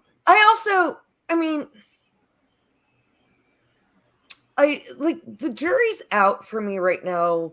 I want to see like where they take Allicent in the long run, considering, you know, at this point she's not a player at all, and I'm so glad she finally knows that. Like, you know, well, and then having everybody out of her orbit, it's like, so now what? I mean, well, like, we talk about because she's still the star of the show. Yeah, it feels a little bit like they've done a bit of writing it themselves into a corner. And I'm not really sure. Like, I think maybe what will happen is as the season, like next season, I think we'll lose some characters. Oh yeah. And so, like, big time. They're Big going to thin the herd. And as they thin the herd, maybe they'll be able to focus in more on some of our essential characters. Exactly, too. And did you see what she agreed to in this last episode? We can talk about it, right? That's what I was getting to. Can we please talk about that whole thing? First of all, why is she still able to get there? Yeah, you can talk about that. That's a valid point. But the brevity, I'll try it. Okay, so this is how you advance, because that's what I'm talking about. Is a whole lot of like hurry up and wait in these when you have everybody in every episode, and there's a whole lot of like unbelievable things. It's like, guess what? There's a new dragon rider, but we ain't gonna tell you. I'm like, what the fuck? You're not gonna tell him. You know what I mean? Oh, Rhaenyra's gone again. Blah blah blah. Allison's in the woods. You know, having a sweet summer. Whatever. Escapade. So at the very end, you know, you have Allicent come and make a deal, and she gives up Aegon. But Aegon, as we know, who's with Larys, who I want to talk about when we have a chance too, because what the fuck is that guy doing? He's the smartest man, the dumbest man, or just a realistic Machiavellian player, which means an idiot. She is giving her pure word, but like you guys said, she's not a player, and she went and tried to make a play. And that's what I was going to ask to get into with her and her thoughts, because also this is just like Sir Crispy, this is her one little small moment that they gave her in this episode, and I didn't need to. When it comes down to it, I will not be sad to not see Allicent next season at all if that happens, but I will definitely miss Olivia Cook because she's been killing it from day one. Hats off to her. But for Allicent here again, I was just feeling everything Rhaenyra was saying. Like, bitch, even now with all of this nonsense, you still want to try to keep your station and be above it all. Motherfuckers have died. My son is fucking dead. if you really wanted to make peace, really, you should have just wrangled Aemon's ass up and then just dropped him off on the doorstep and said, hey, boo, let's talk. Plain and simple. But as of right now, no, this is not going to be no smooth surrendering. You know, my boy's waiting in the shadows and you just wait to unlock the door and let us in. What exactly were you thinking, Allicent? You really, truly thought that this was going to be a good look, that she was just going to smile and hug you. She came and gave you this chance already, baby. You let it go. My short take on that, Alicia, is that she is trying to like purify her deeds. She's trying to like have her she seriously feels like shit and she wants this to end. So she's saying, I will be the martyr. I will be the martyr. Nobody's gonna talk, because Rhaenyra's like, they're gonna talk a bunch of shit in the histories. I read Fire and Blood of You. She's like, yeah. So like, you know, like she's gonna get. And I love that line. She's just sick of it. Yeah, she's sick of it. You know what I mean? John, I believe that Master Orwell arranged her passage. Mr. Orwell, yeah. Mr. Orwell is one of the characters who is kind of neutral and decent on to both sides. So that's why that was able to happen. But what I was laughing at just now, when Justin was talking, is that when you said about like purifying herself, if you remember the Dave Chappelle show, when they did the Prince True Hollywood Stories, and he was walking around talking, why don't you go purify yourself in the waters of Lake Minnetonka or something like that. That's what popped up. Making amends, so I guess, to be like, whatever, you know, because she's a religious she's person. trying to do that. Yeah, she's trying to do that, but the way she's going about doing it, like I said, I just feel Rhaenyra in everything that she read her for filth, and Allicent deserved to hear that. Yeah. Like, you want this without any bloodshed. You want this without Aemon properly paying for what he did. You have been rationalizing in your brain that boy, that Lucerys dying, was penance for him taking your son's eye from when they were children. So, and even now you're trying to save his life. Hold on. I think she always was under like them, like, you know, it's like once they engage and like Aemon's gone, like I don't think she gives they were talking about Aegon, that she needed to execute Aegon. Yes. Yeah, she wasn't. Was it Aegon? Okay, well, yeah. I guess Aegon again. Yeah, she said he's broken. I thought she was still on the I want Aemon. I think Allicent kind of like already knows, like, you have the advantage, like, you know, like Aemon doesn't stand a chance against you at the moment. So she was trying to save the rest of them, and then she's like, "No, you can't take Aegon." And she's why do they keep saying Beck's like a son for his son? Like, what is the tally at that? And remember to put Daemon in there. Well, technically, it's equal. Right, equal. That's what I thought. I was like, what do you mean? Because Jaceres is dead.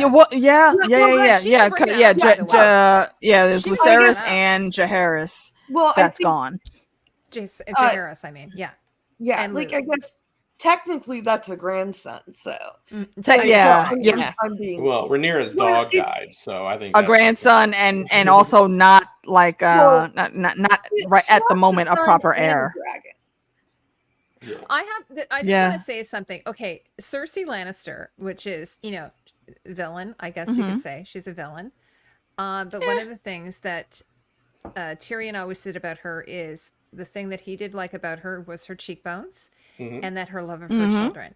And I have to say that, like, what do you call it? Do you call it a mother apologist who will like throw their children under the bus? She's a boy mom. Like, I think she's a classic boy mom. I was always mom. Yeah. No, Cersei definitely was a boy mom too. Cersei, the one thing I always gave to her was that her love of her children. She genuinely loved her kids, though. Allicent, when she did that, I was like I'm a mom of 2 boys. I have to say, like, I can't even imagine what they would have to do for me to be able to go, yeah, go ahead and behead my son. But what are they representative of? They're representative of her life, where she was forced into this marriage, forced into having these kids. So I get your emotion, but I think that if this show has shown us one thing, is not how to run a family. Look what happened with Cersei. Right, you know, see that right, and that's not what I'm saying. I know, I understand that Alicent would be bitter about her lot in life, but those kids had nothing to do with that. Are they attached to it? Yes, but it's not their fault. And she and we've been saying this, if you watch my stuff from the very beginning, Allicent don't like none of her kids. Even now, the last shred of any hope she knows that she has of any type of little bit of redemption with any of those kids is with Helena. And again, look, our baby cousin Helena is still holding strong, just looking at her like, bitch, where the fuck would we even go? What you mean? Look at Jace. She smiled and she's like, where would I go? Right. Like, I think like for a moment, Helena had like a little bit of hope. I was thinking that maybe too, but the very next thought that I had is she already knows where she's going to happen, and her visions always come true. So it could have been just that little bit of, let me play act for a little bit with you, mommy. Okay, what's your plan? What you thinking? But we don't know if she sees everything. She might not see like her own death. All the big things, I think so. Well, she may not see her own death, but I think that she's been alluding to certain things that are still coming and that already have happened also. So I think she knows where a lot of the stories of everyone else around her is going. Well, there. Look at this. Do she? Sorry. Look at this. Look at this scenario. You have Rhaenyra, who loves her kids, but put them in a bad situation, as Jay said, by having them with a guy out of wedlock, right? And then you have put some Alicent respect on the other when end. you talk about Sir Daddy Harwinsbrough. No, I know. I like him too. He's a handsome fella. Yeah. Don't you dare talk smack I'm about not having Sir myself Becks. a whinge. He's a good bloke. But no. So what I'm saying is, you got Rhaenyra, who like Jace is mad. He's like, you brought me compromise into this world. Then you have Alicent, who did everything right, like according to what they told her was right. And she has no relationship with her kids. So like, do we buy that Alicent's as good of a mother? I know she has great posture. No, but like I don't. That was the one thing I felt the time skip that like I see Alicent and Alicent. I don't see as much of Rhaenyra and Rhaenyra. I'm not saying it's bad, but it's. I think that it's less of the same. Show, people grow up. The central theme of this show is about shitty parents. I think. I feel that that's the central. Shitty parents on different levels. Yeah, I agree. On different levels, well, like from Viserys, actually maybe probably Jaehaerys down. I mean, Jaehaerys one thing I will interject from like the initial conversation. Yes, the start. I do not think Cersei actually loves her children. I think Cersei no is a narcissist who sees herself in her fair point. Yeah, actually, if you look at the comment I just put down there and replied to someone else, that would actually also fit Cersei. So does it matter where the motivation is? Tyrion is very astute and smart, intelligent. He's a learning person. Those are the two things that he thought were good about her. I mean, but even I don't take Tyrion. You could be wrong. Like look what Hillary Clinton said about Donald Trump, that he loves his children, and that's probably not true. So, well, I think that's called the monster box. So that's like where everybody has some redeeming quality. Doesn't mean they're redeemable. You know what I mean? Like it's like there's always you can find good in anything. But even if Cersei didn't love her children, look at the extent that she went to for her children. And then, meanwhile, Alicent is willing to just allow, first of all, this cockamamie plan that she has, which is ridiculous because we know it's not. Which is why Rhaenyra laughed at her. Yeah, the whole thing is ridiculous. She's going to open up the city and go ahead, take the throne. It's not going to happen. Everyone's gone, right? So the whole thing isn't even going to work. Like so, and also, Rhaenyra might go, well, she's lying. Like I would think that if I were Rhaenyra. Well, but the idea that she would be willing to sacrifice her feeble, burned, rapist son. She's been protecting the rapist since day one. So and I think we do have to just kind of remember this is still this weird medieval fantasy world, that's where I can suspend disbelief. I'm also not a mother. He also raped somebody. He had his bastard children in fighting pits. Little gay man. I think we've already seen little gay man. Yeah. The one thing, just to give Alicent a little bit of credit, she knows how awful her children are, and I think she knows it's her fault. I mean, she said that. She's granted, it's who am I to blame? And it's yes, dummy, you are to blame. Everything's come to ruin because of me. But she's at least recognizing, her fallibility in this. You're right. For her, though, it's just a little too late. Well, and that's the whole point. It's also a little too late. Just to I'm sorry, no, go ahead, finish that thought, because what I wanted to interject would move away from this. sorry, like shit. Oh, but even like, you know, like going back to Cersei real quick, like Cersei going like great lengths to like, you know, protect her kids, but like Put all her eggs in the Joffrey basket. Tyland did the same thing. Like, even though like he hated Tyrion, he still like pretty much started a war with the Riverlands in the north just to get Tyrion back. You know, like, isn't he a fascinating? Yeah, because he's a Lannister. Yeah, Like, he can't. He even isn't Cersei a fascinating character? Honestly, if I were Rhaenyra, I would have had my guards grab her, and I would have had my dragon torch her. That's what I would have done. But then the show probably would have. I wouldn't have had her torched, but I would have made it known that, yo, I got your mama. Oh, I totally would have said not right away. Not right away. I would have made something to say, you know what? Go and while he's still away throwing a tantrum, go grab Helena. Like I think we can all agree everyone would move to protect Halera and Jaehaera. And I think it given the choice, I think Rhaenyra would say that y'all can come here. Are you a hostage? Obviously, yes.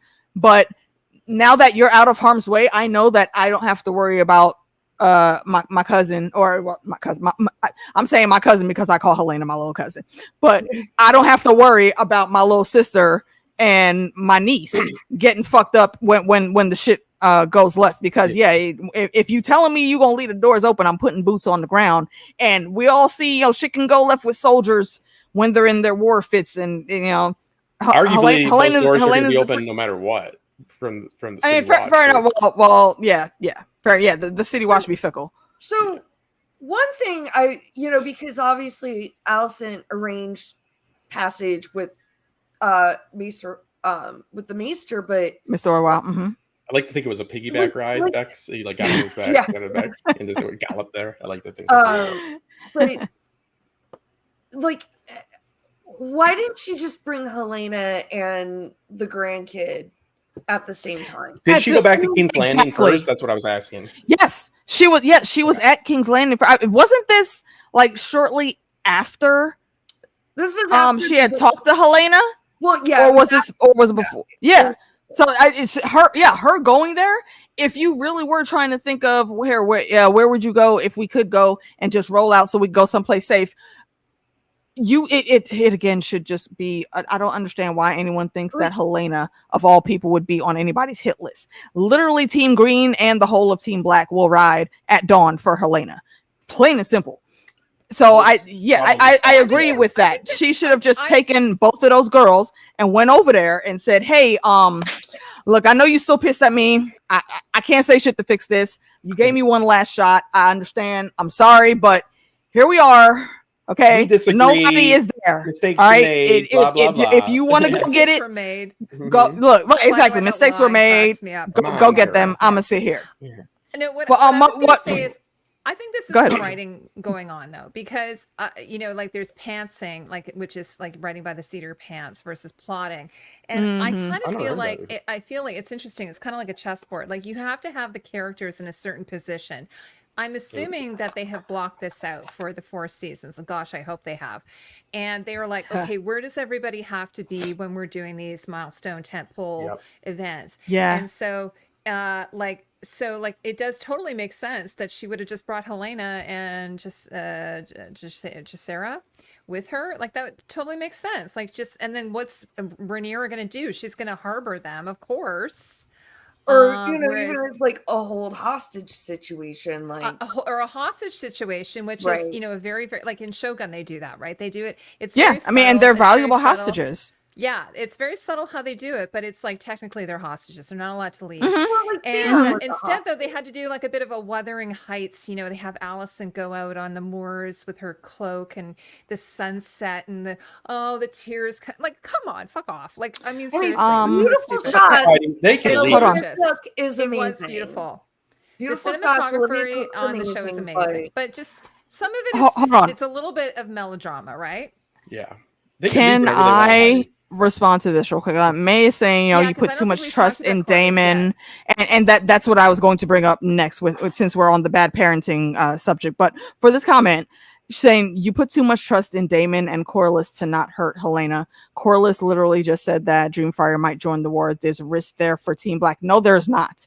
And let me tell you why there's not. Because Helena is not going to get on Dreamfire to join this war at all. No way they can and know if that you Alicia. think, no, if you think, no, I think Rhaenyra would know that because Rhaenyra knows her sister. That's why she was not that stressed about it. She said, well, yeah, Dreamfire is formidable, but Helena is not on this type of shit at all. So she knows that about her sister. But my point in that for responding to this comment though is something that we talked about in the on the discussion that me and the girls did.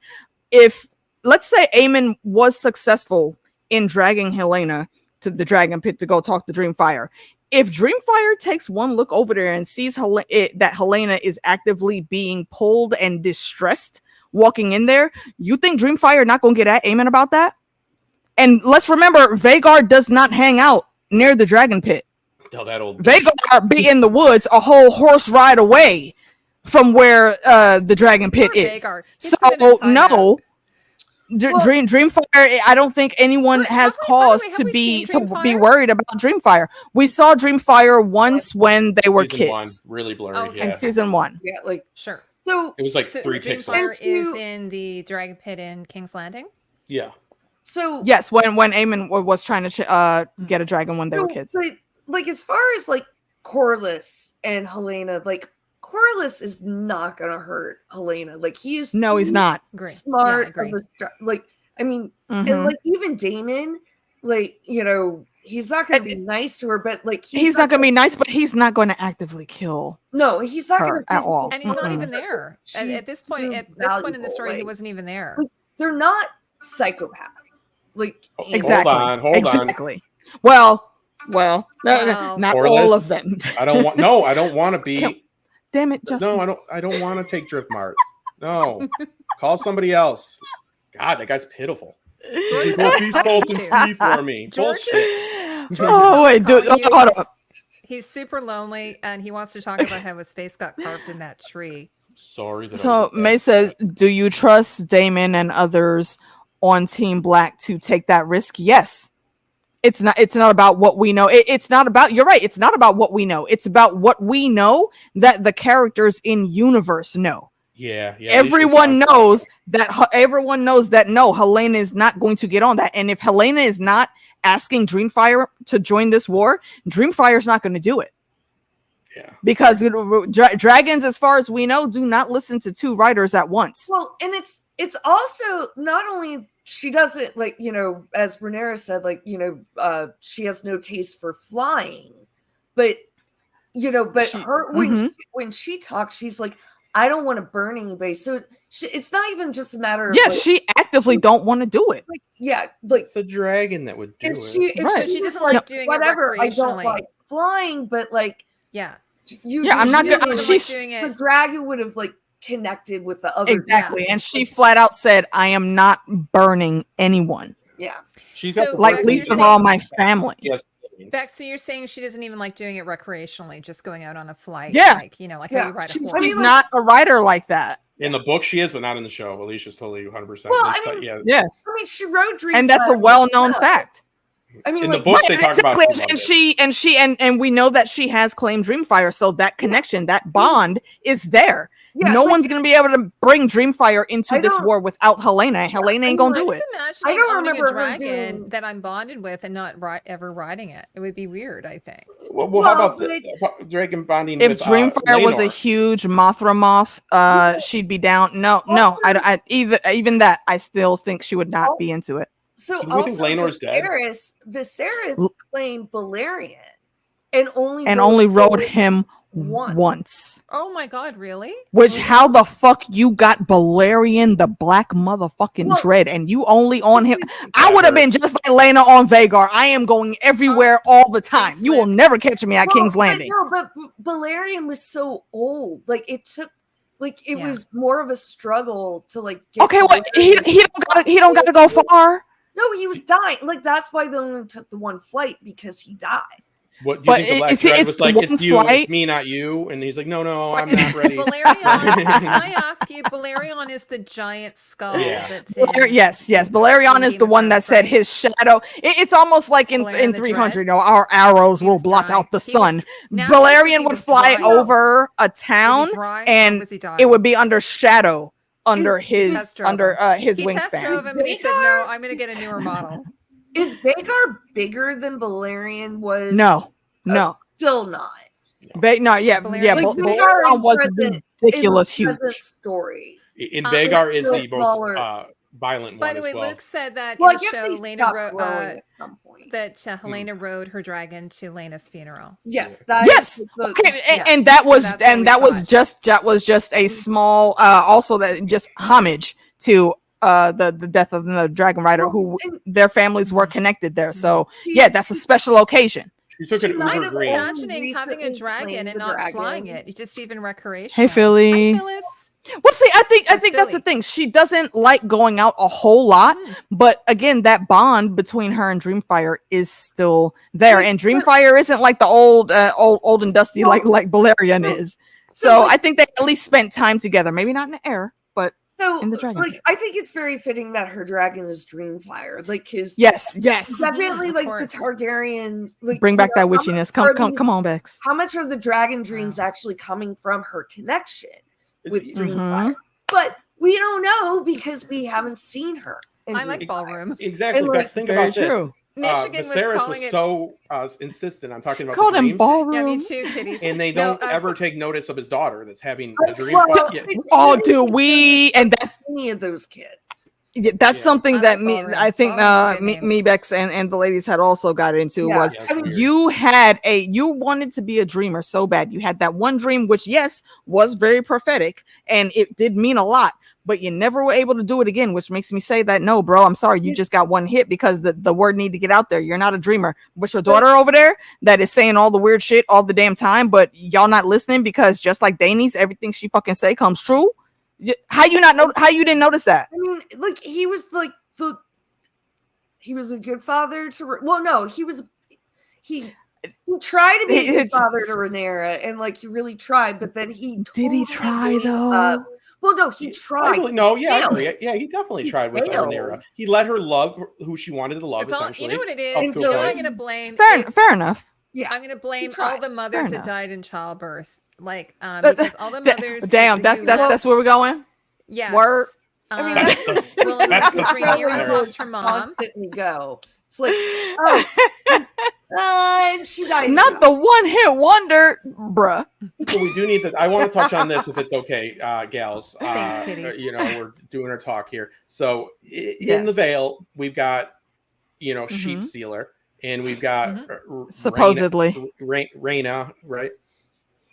Rhaena and with the the and the ratty- side quest that Was- never is she should have Stealer- been. Did she with the send them with ratty blind wings. guards? Because like they just never fucking look back, and that was like 3 days that she's been running around. But Bro, that's where I say right. I think it's been a night.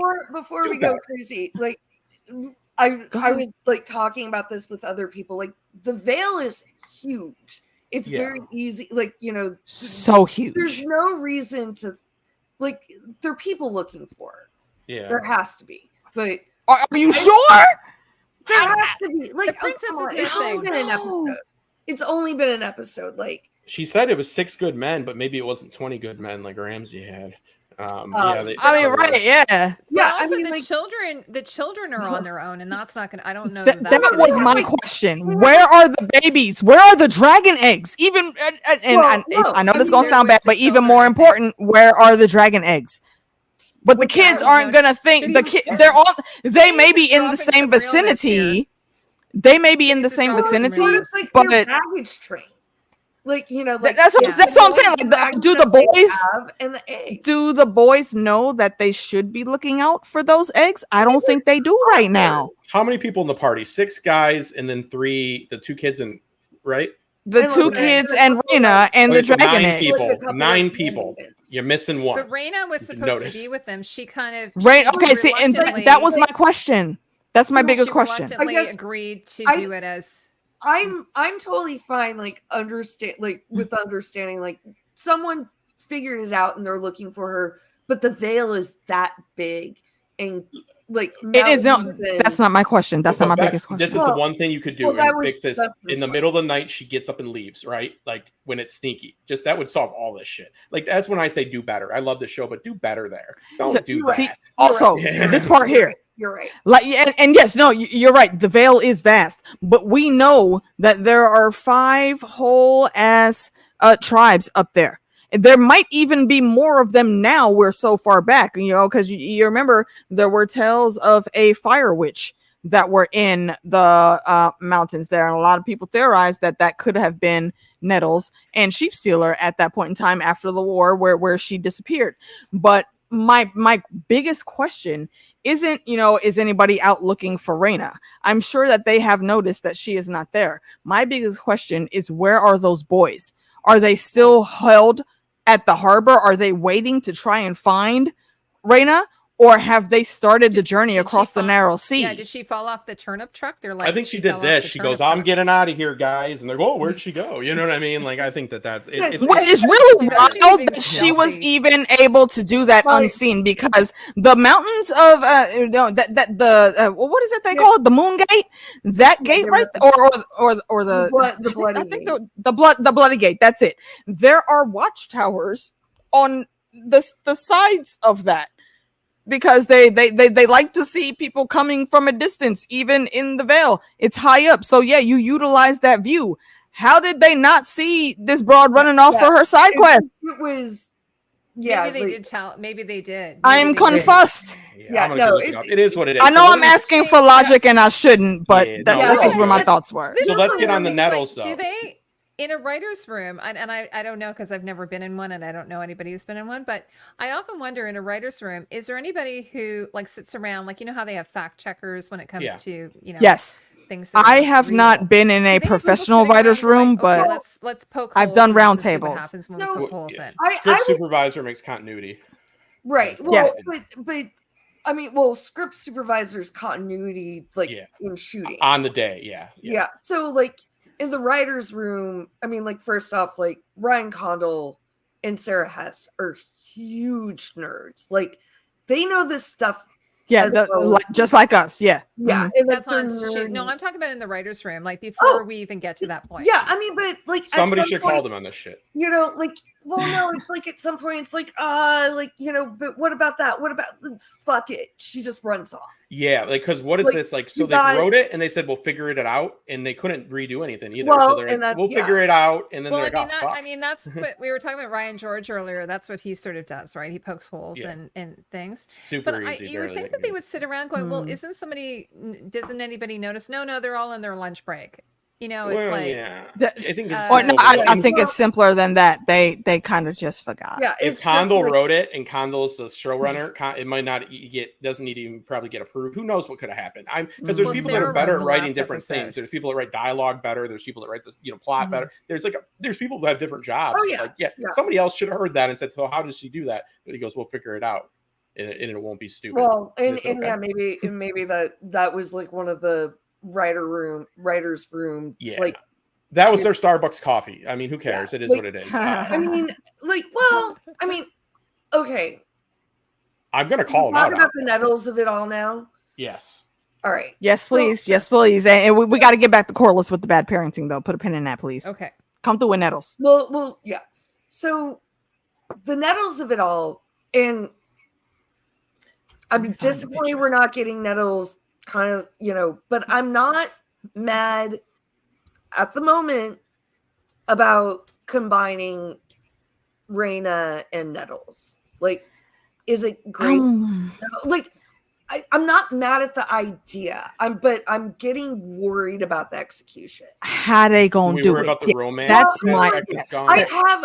I have one theory, and is I think, and this is just I know other people have the same theory, but it's basically like we're gonna see Rhaena actually take on the character Nettles, and it's not gonna be like she's still Rhaena. Mhm. I think she's going to become Nettles. Like Mm-hmm. she'll have like a change her name and become like a like who's that riding the dreads mysterious Well, yeah. or something And like like that. you know, Yeah. like I It would be like a code name.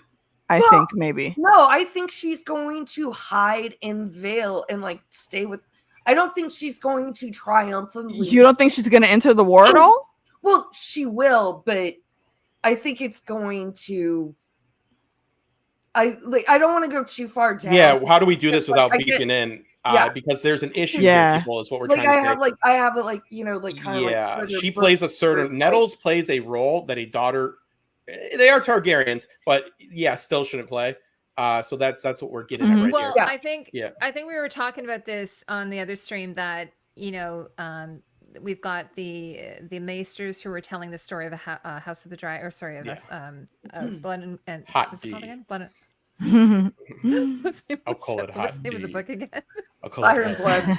This is some hot D. Fire and Blood. We have the maesters and we have Mushroom, and so we were saying that maybe you know, this is supposed to be the, you know, the true telling, or the what do they call it? I mean, right. Whereas maybe it's an like, we unreliable can't do narrator that in Fire and because- Blood. But no, we can't do that just on its face. Like Allicent and Rhaenyra are totally different ages in the book. Like, and that's not like, No. you know, Well, that's why I think what Heidi was saying comes into play. George has said specifically, this is the truest telling of everything that happened. I don't like, did George say that verbatim? Because, but then also it's like they're going to be. Wasn't that in an interview? He just talked a bunch of shit. He's done both. I mean, he do be trolling us sometimes. You're right. There are too many different things in the books where it's just like, that's not like a weird maester bias. Like, I'm gonna bring up his quote. You know, like Nettles in the book was at Dragonstone, where the whole time, like, Rhaena was in the Vale. Like they're just. Well, didn't she show up after? Like, no. Like, no. So like, she was. And I'm asking because I don't remember. She was there before Rhaenyra sent out the call for the dragon seeds. Because I think, well, shit. That I don't think she came in until then. I know we were talking about. Still, like, I know we talked about. There's some of them probably escaped, like, you know, but I think these people were torched. Like Rhaena was like a very visible person in the Vale during the Dance of the Dragons. Like, I don't think like we're that far into the future where they could totally like, you know, make up and considering like Rhaena or like is in further like I think that whole idea, like, you know, it's like, well, this is the very, very true telling. It's like, but they're just like fundamentally different things. Like, you have to let them be their own things. Okay. See. Okay. All right. I haven't read like the whole of what Mai just put in there. And my am I pronouncing that correctly? Is it Mai or May? Please let me know. In the picture that I had shared just now, that was a meeting of the dragon seeds, and there's one person there that we recognize, and that's Hugh. But there's 3 other people in that picture that we don't know. So specifically where Nettles is concerned, who is they could be, but we still have to meet them and see why they're at this meeting in the first place. Well, we haven't gotten to that. No, those are the people who are on the boat in episode 7. Okay, so the young lady that was in that picture with the afro, she was on the boat too. Okay, I didn't notice that. Like there was a shot, it was at a slightly different angle, and you see like, you know, like you see like kind of like, you know, from like the nose up. Yeah. So that was from. I will have to go back and fix that. Like, those are like pictures from when people are like in line to get on the boats. Yeah, here we go. Okay. Right okay. So it's possible then that she could be dead, but we don't know that. We don't know if there were any survivors outside of the other writers. So I think it's something that could come about later. But specific to the Rhaena situation here, what I had not known for a little bit, a couple years until Tanya had pointed out to me. And shout out Tanya. I know you're watching this. I see you. Hi, Tanya. What she had told me on the tinfoil on Nettles that she heard and really likes is that Nettles wasn't ever Damon's lover. She was his bastard daughter. So rolling that into the persona of Rhaena in that regard, it makes sense that that would fit. And so that's to why, me, it seems like that's why they're taking that, because they're not looking at it as Nettles being an outside lover, but no, that's his daughter, and that's one of the things that helps him in the book anyway to be really clued into trying to actually get this shit done for Rhaenyra and making sure he stays on her good side, because he's got to bring this extra daughter into the mix, and it might cause some issues. Nothing huge, I don't think. I think they were at that point in time, they were just on a downward spiral, and it was going to be extra, as they say, quote unquote extra. So he was trying to navigate that as best he could in the book. So he let the rumor go where it will. Yeah. He didn't stop it. And then she found out, and she was like, well, okay, so you've been down there fucking up and fucking apparently. So that girl gotta go. But here, what I don't remember who it was that said it in their recap video, or maybe I saw it on Twitter or Facebook, I'm not sure, but they were saying that the thing that's going to kick Rhaenyra off to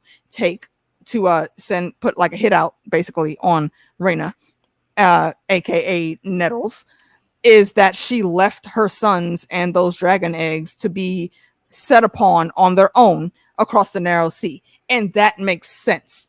I still want Nettles, don't get me wrong, but if that's actually the way they format this, I'm with that, because that would make sense. You just worked that out well. That was really well done. Yeah, and that's pretty much like like I agree. We're going to no notes. Excellent. I like it. Because when you consolidate. Well, no, I mean, that was part of the whole thing in like Damon's dreams. Yeah, was with Lena. It's like, what about have you taken care of our girls? Right, and that also the one that needs to be taken care of was the one the most is Rhaena, because she couldn't claim a dragon. Yes. So what do you and think also in the Vale? Sorry, she ran in the Nettles in the Vale. No, go ahead. And Rhaenyra asked her to do it and to do it willingly. She said, I want she you did. to do this. Yeah. I want you to do it willingly. No.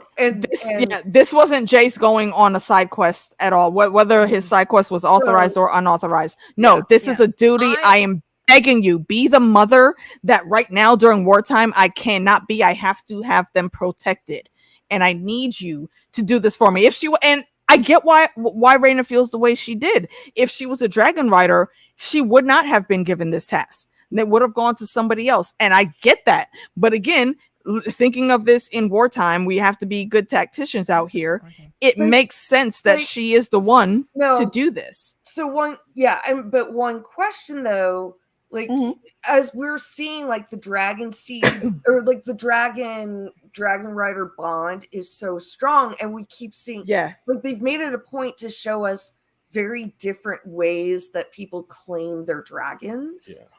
Yes. And how much of, I mean, we're talking about magical beings, like, how much of it's like she cannot help herself, like, and like that's her. It's like a compulsion. It's her shame. It's her failure. It's everything that drives her right now. We've seen this story before. We've seen, but she has motivation. Like, you're right. The smart move would have been like, let's go, but then. We've seen how this story has turned out before, and we saw this in season 1 because we saw Aemond going through this same exact thing. I just have to say, I personally think some of these plot points that like book readers are, sort of, thinking on, I don't think there's going to happen. Like, I personally think that woman who is in those pictures, I saw those leaked pictures, like. Yeah, I was just showing those. I think you're the one that actually showed them to me. Yeah, the Dragon Demands was pointing it, and I honestly think that she's a background performer, and I don't think anything's going to come of it. But why I'm saying this is, like, for instance, this is just an example. When I was on David's stream, we were talking about the prophecy, and so for instance, Aemond, after he basically torched Aegon, and Aegon landed on the ground and was dying, and the dragon looked like he was dying. he went over and he picked up he had the dagger, and then he had his sword, and he looked like he was going to finish him off. But there was all this like discussion about, oh, like Aemon's going to see the prophecy and the sword. Maybe he'll get a dream, or maybe he'll put it on the fire. And I'm like, no, like the showrunners are like, no, fuck that. We're not doing that. Like, I don't feel like they're that, first of all, maybe they don't have the time to do it, but also I feel like they're not that'll always be there to influence the story, not really make a difference. It's always just extra. I don't know. I think that's a fandom problem as well. Okay. Like we're like constantly looking for we overthink prophecy, which is like what annoys me most, that all of a sudden like this prophecy like took such a hold, like his. You know, and that was another big thing from this episode. Everyone's like, ooh, is this actually like proving that Dany was the prince that was promised? And it's like, that's the thing, guys. There's no promise.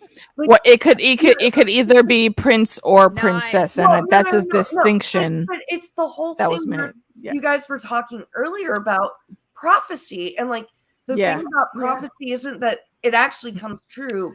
It's the hubris you can make it that goes come into true. trying to make it come true.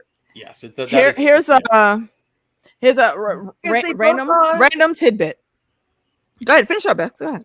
I was My bad. going to say, the prince that was the prince that was promised were the friends we made along the way. I mean, that's highly possible. But thinking on that, with the prophecy and whatnot, I haven't watched the video yet, but I believe it was Indie Geek, our homie from across the pond, Robert, had put out a video that says, when did the Targaryens lose the prophecy of the Long Night and the Song of Ice and Fire? Right, where did it fall through? And I'm thinking, these things were written down in some books, and if you remember, Allicent went trying to search in the lore after that conversation with Rhaenyra at the Sept, and I think she was looking for those books that Viserys had on deck right there, and Aegon said, well, no, I had them moved. How? And again, tinfoil, that's all. Just let me land real quick. And those books, we know how Rhaegar started off. Rhaegar was a fucking nerd. Rhaegar did not care about none of this fighting nonsense, nothing. He wanted to go read his books and learn his shit and just be and exist. And next thing you know, he finds these random ass books that were hidden away somewhere in the Red Keep, and he goes to the weapons master and says, well, it appears that I need to become a warrior. What are the odds that those books that were taken away and hidden or put wherever from Aegon are the books that Rhaegar found, and that's where he started trying to make moves on the prophecy? That's why I like this part of the story, is because they're increasing the value of that lore that's always been there in the books. It's already there, and that's good that it's working. And the Targaryens believe that they're gods. They have to believe this too, so it works on like an existential front as well. Smart. So the one thing I kind of understand, like, right now at this point, the way that the prophecy works in the show is that it's actually like orally passed. Like, I don't think there's if it's written, it's on like some like dead scroll. It's not in one of the books. It's like not, maybe it's in a scroll on Dragonstone. Cregan sounded like he knew it. Do you think Cregan knew? Because he says Cregan, that was like the Pact of Ice and Fire. Like, the Pact of Ice and Fire is with Cregan. But what Cregan knows? Aegon. Go ahead. Aegon the Conqueror probably told Torrhen Stark. And also putting some respect on Torrhen's name, okay? He is not the king that knelt. He did what was best for his people. Okay. CC an email with these people. I mean, John didn't even know who his mom was. Like, this is not the most responsible way to do this. But what I You're right. Say, like, and so obviously that might have been like lore that was passed through the Stark family. And that's a whole different question, like where it got lost. It's the other side of the prophecy. Yeah. What does he say on the wall? He looks at Jace and he says, number one, nice hair, and then like number two, if you thought I built this wall just for this. I'm like, I don't know, you're kind of a crazy dude, so I don't know what you do. Wait. I feel like even though like right now I don't I somehow like I don't feel like the prophecy. I lost my train of thought. I don't think it's written down now, but I think it's going to get passed along, and someone's going to write it down. Yeah, and then that's what. Like, but somehow, we know. I don't think it's in one of the scrolls. Like, it's not a well enough known thing. Like, I don't even. It's not something the ministers know about. All they had to do is count on somebody to have a knife. I wonder if Peter Baelish ever put that knife to the fire and saw the prophecy. Sorry. I don't think he did. And honestly, I don't think Baelish would have ever seen any true value in learning High Valyrian. So even if he would have seen some random symbols, I don't think he would have just been able to read it. Like we could say that, when Aemon picked it up, I think we saw the symbols because of the dragon fire. He may have been able to read that, but it's ridiculous, I think, in his brain, and he's not going to pay attention to it, which by all accounts we've seen, he has not paid attention to that.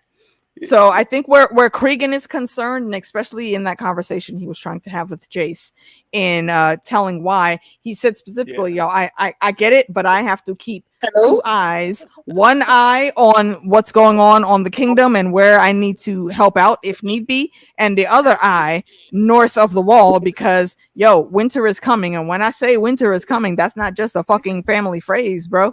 It's actually out there, and it will come to wreck us if we don't make a stand. And here is where we need to make that stand. The greatest thing about that scene is there was a whole lot of people at the wall back then. Well, and that tells us about like the way that religion goes. So the one I meant to say this earlier about the dragon priests, like like the Tamers. Okay, like they were like, this is bullshit because they saw what happened to the king of the Dunhill, right? They're like, you can't. I got beef. They're like, you can't like do this. This is disrespectful to religion. What did they think when they find these guys just riding these like I don't think anybody knows about any of this. Like they know what they think. They think the dragons are going to appreciate their love of the feudal society. You know what I mean? Like nobody's right. Like they don't have a good grasp on any of this. Like the priests were quitting. And you know what I mean? It's crazy. And it worked. That was one of my questions. Like everyone, I just want if to y'all say Tatiana's here. Tati Boo. Hey. What's going on, girl? Before anything, do I sound okay? You sound a little bit loud, but I'm not sure. I think that's just how the feedback is coming in, because remember when you were on with us last week, it sounded like that, but it's cool. Sounds like you're in an airport. Tatiana, speak. Yeah. I'm trying to connect with you should put if you can turn on. I think she does have the AirPods in. Yeah. Oh, okay. Oh my God, because this is how it was sounding on Sunday when you did the after show with us. Okay. Yeah, but, sorry. Yeah, I mean, we can try to work around it. Right now. I'm gonna turn her up a little bit. Hold on. Yeah. This should work. Disclaimer: I will have my camera off. I'm still here, but I have to do multitasking because I have maybe like an hour before I have to go to sleep, and I have. Hey, do what you do. Look, we are house multitask. Get that. I'm still here. We got you. So somebody sit down Rhaenyra and Allicent and I'll say, be how right many back. times have you guys met during this war already? They're like 3. I'm like, you bitches. Like, what the fuck? Yeah, you bitches. Right. See, and for where the hell were we? I know we were talking about wrapping up like the religion. The Yeah. Dragon Tamers. Look here, Dragon Tamers. Okay, and I know we think the Dragon Tamers are really cool because they walking around like we don't ever hear them speaking the common tongue. They're always speaking High Valyrian, old school High Valyrian. And here's my only take on that question you just asked, Justin, and how I was looking at it is, who the fuck are y'all to tell the queen what she is able to do and not to do with these dragons? You're talking about how they're supposed to be gods and whatnot, and you revere them. So you revere them while fully knowing that this family, these dragons belong to them, and you don't work for the dragons. You work for this family. And also, you may be speaking only High Valyrian, but you're not fooling me, okay? You are not from Old Valyria. Maybe your ancestors were, just like their ancestors were, but you were born right here on Westeros, bruh. How long y'all have been here? And you've seen how these things work, okay? We are at war. And this is, again, another thing. We're at war. all hands on deck. Anybody that can come through, should absolutely come through. And I think it's absurd that they even tried to buck up on Rhaenyra like that. I feel like she should have gave them the same strong pimp hand slaying, what do the 5 fingers say to the face?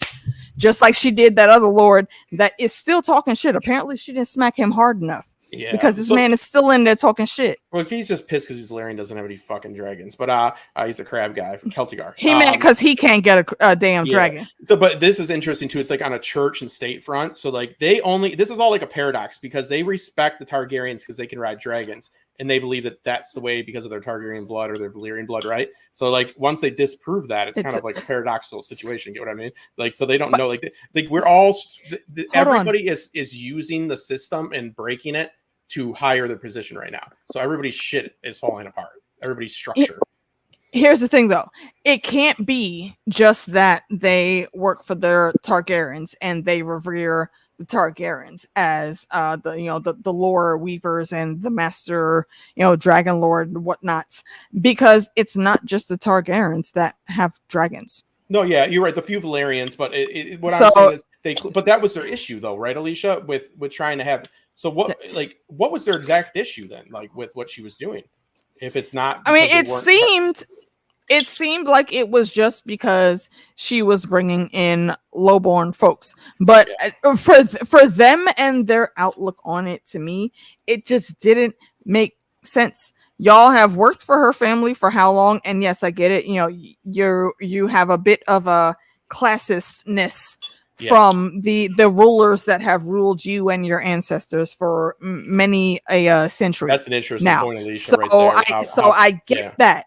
You're in your own brain. You are, as they say, the phrase, drinking the Kool-Aid, and you're that ingrained in the nonsense that you can't see, even though it's wartime. Yeah. And the smart move is to have as many dragons in the air as possible.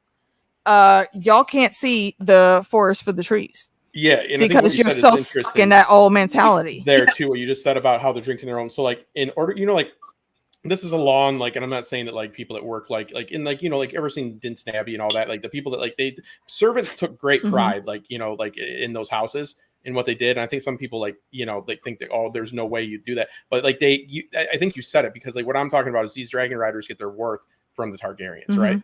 So there is, I think that was right for you to say, because there is that. I think people don't acknowledge that these people's class system is important for all of the classes to have their sense of worth. You get what I mean? It's not the best story in the world, but it's because how you can convince yourself to cook eggs for some rich duke your whole life, you know what I mean, on low wages, and if you don't think there's some noble cause, or nobility to it, you know what I mean? So and to address what O'Reilly is saying, dragon blood doesn't equal dragon lords. No, it doesn't. If you go back and you look at the old Valyria histories, first of all, there were several different families, all manners of people. Like Valyria was a big, huge Targaryens were the freaking hub.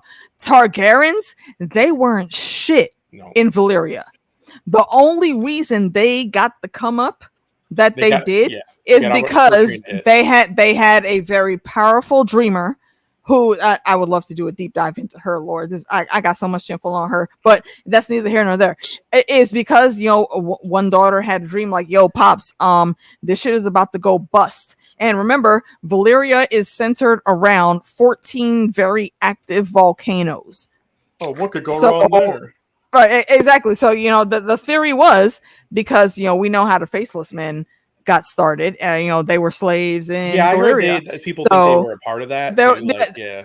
I think inadvertently. I don't think it was some really huge group project. It was just one dude that had decided to go ahead and join that other guy that was given the final gift to help his other enslaved folks, that he saw some shit and he was like, okay, well, we're gonna go in here, we're gonna assassinate some fire mages who are keeping the volcanoes under control, and then we're gonna just let everything go boom. But there's also the rumor that children of the forest were involved in that too. So again, that's deep lore. That's not what this stream is about. I will probably do a tinfoil stream on it later at some point in time with me and Heidi if the issue want to come through. Is for Luke what he's saying in there. There will never be a clear depiction of how it works. There seems to be that exactly that just ruins things. When you always think, and I do this too. Like you think that you want these answers, you don't. It's you don't. like, Preston Jacobs did that great video where he's doing like the chromosomes for like the chromosomes. Yes, the Dragon Rider and the Dragon Hatcher gene. Yes, and I love him. I love his content, but it's just fun. It's not true. That one is so that it is all made up again. And Preston will tell you, yo, I'm probably wrong about half of this shit, but here's my thoughts. Right, and I think it is something that we can call into play here, especially with how these Dragon Tamers were acting. They are looking at lowborns, which, again, this is a classist system. Lowborns are also what the Dragon Tamers would be considered. Yeah. So all of that happening, and you want to make issue with someone else that is on your same level. Coming in, trying to get these dragons. I mean, well, okay. Would you still have that smoke if you were the one being offered to try to get on this dragon? And again, you revere these dragons. Only certain people should ride them. It's not just the Targaryens, though. You're capping at Rhaenyra on some bullshit because the Valerians also have the dragon gene. So why? I don't understand why you don't shut the fuck up. Again, it's wartime. Everyone knows during wartime, all hands on deck. And if I have to bring in some lowborns, then yeah, that's what I'm going to do. Because you know what? They will absolutely treat this thing a little bit better than highborns. I think, the minute Sir Darkling got up there and got just barely within like a foot or so of sea smoke, he thought that, okay, I don't need Rhaenyra for this anymore. I did it. I did this. And sea smoke just looked at him like, oh, you did what? Huh? Yeah, and go ahead and try to mount me, Nuck if you buck. And the whole time I thought I was crazy doing this watch along. I thought Sea Smoke was smaking. Sea Smoke got jokes. Any consistency with this, Alicia, I would argue, is the psychic. I think that Vagar is like clearly wanting to go do another Dorne. Like they behave, they get with people that will allow them to do like what they want to do. That's why they have a submissive. Maybe. That's why Hugh gets picked. Not Hugh. I mean, what's his name? Ulf. That's why Ulf gets picked because he's submissive. I think. I don't know if it's about submissive. And also, there's one thing I forget what it was that Beck said earlier, but I think it's like how the dragon riders bond with their dragons. My immediate thought. I didn't say it then, but my immediate thought, remembering it now, is the wand chooses the wizard, not the other way around. Sea Smoke had picked Adam. From that as soon as Laenor was gone, and I know they didn't show it, but I believe Laenor is dead.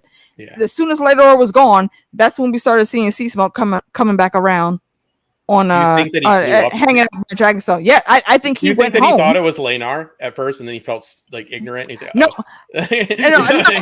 I don't think he thought it was Laenor. I think he knew exactly what happened to Laenor, and he was like, okay, I got to find another rider. And he comes back flying around. Nothing happens for a couple weeks. Rhaenyra's looking at him. Everybody notices him, and Rhaenyra's like, huh, well, that's curious. Yeah. Why is he here? Because we know she know what happened with Laenor. It's funny how many birthdays Corlys remembers once you have a dragon.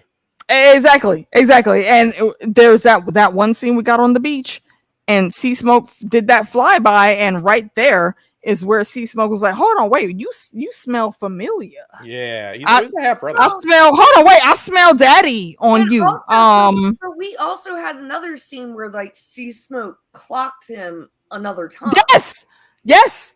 The very first scene was when they were on the beach. Yeah.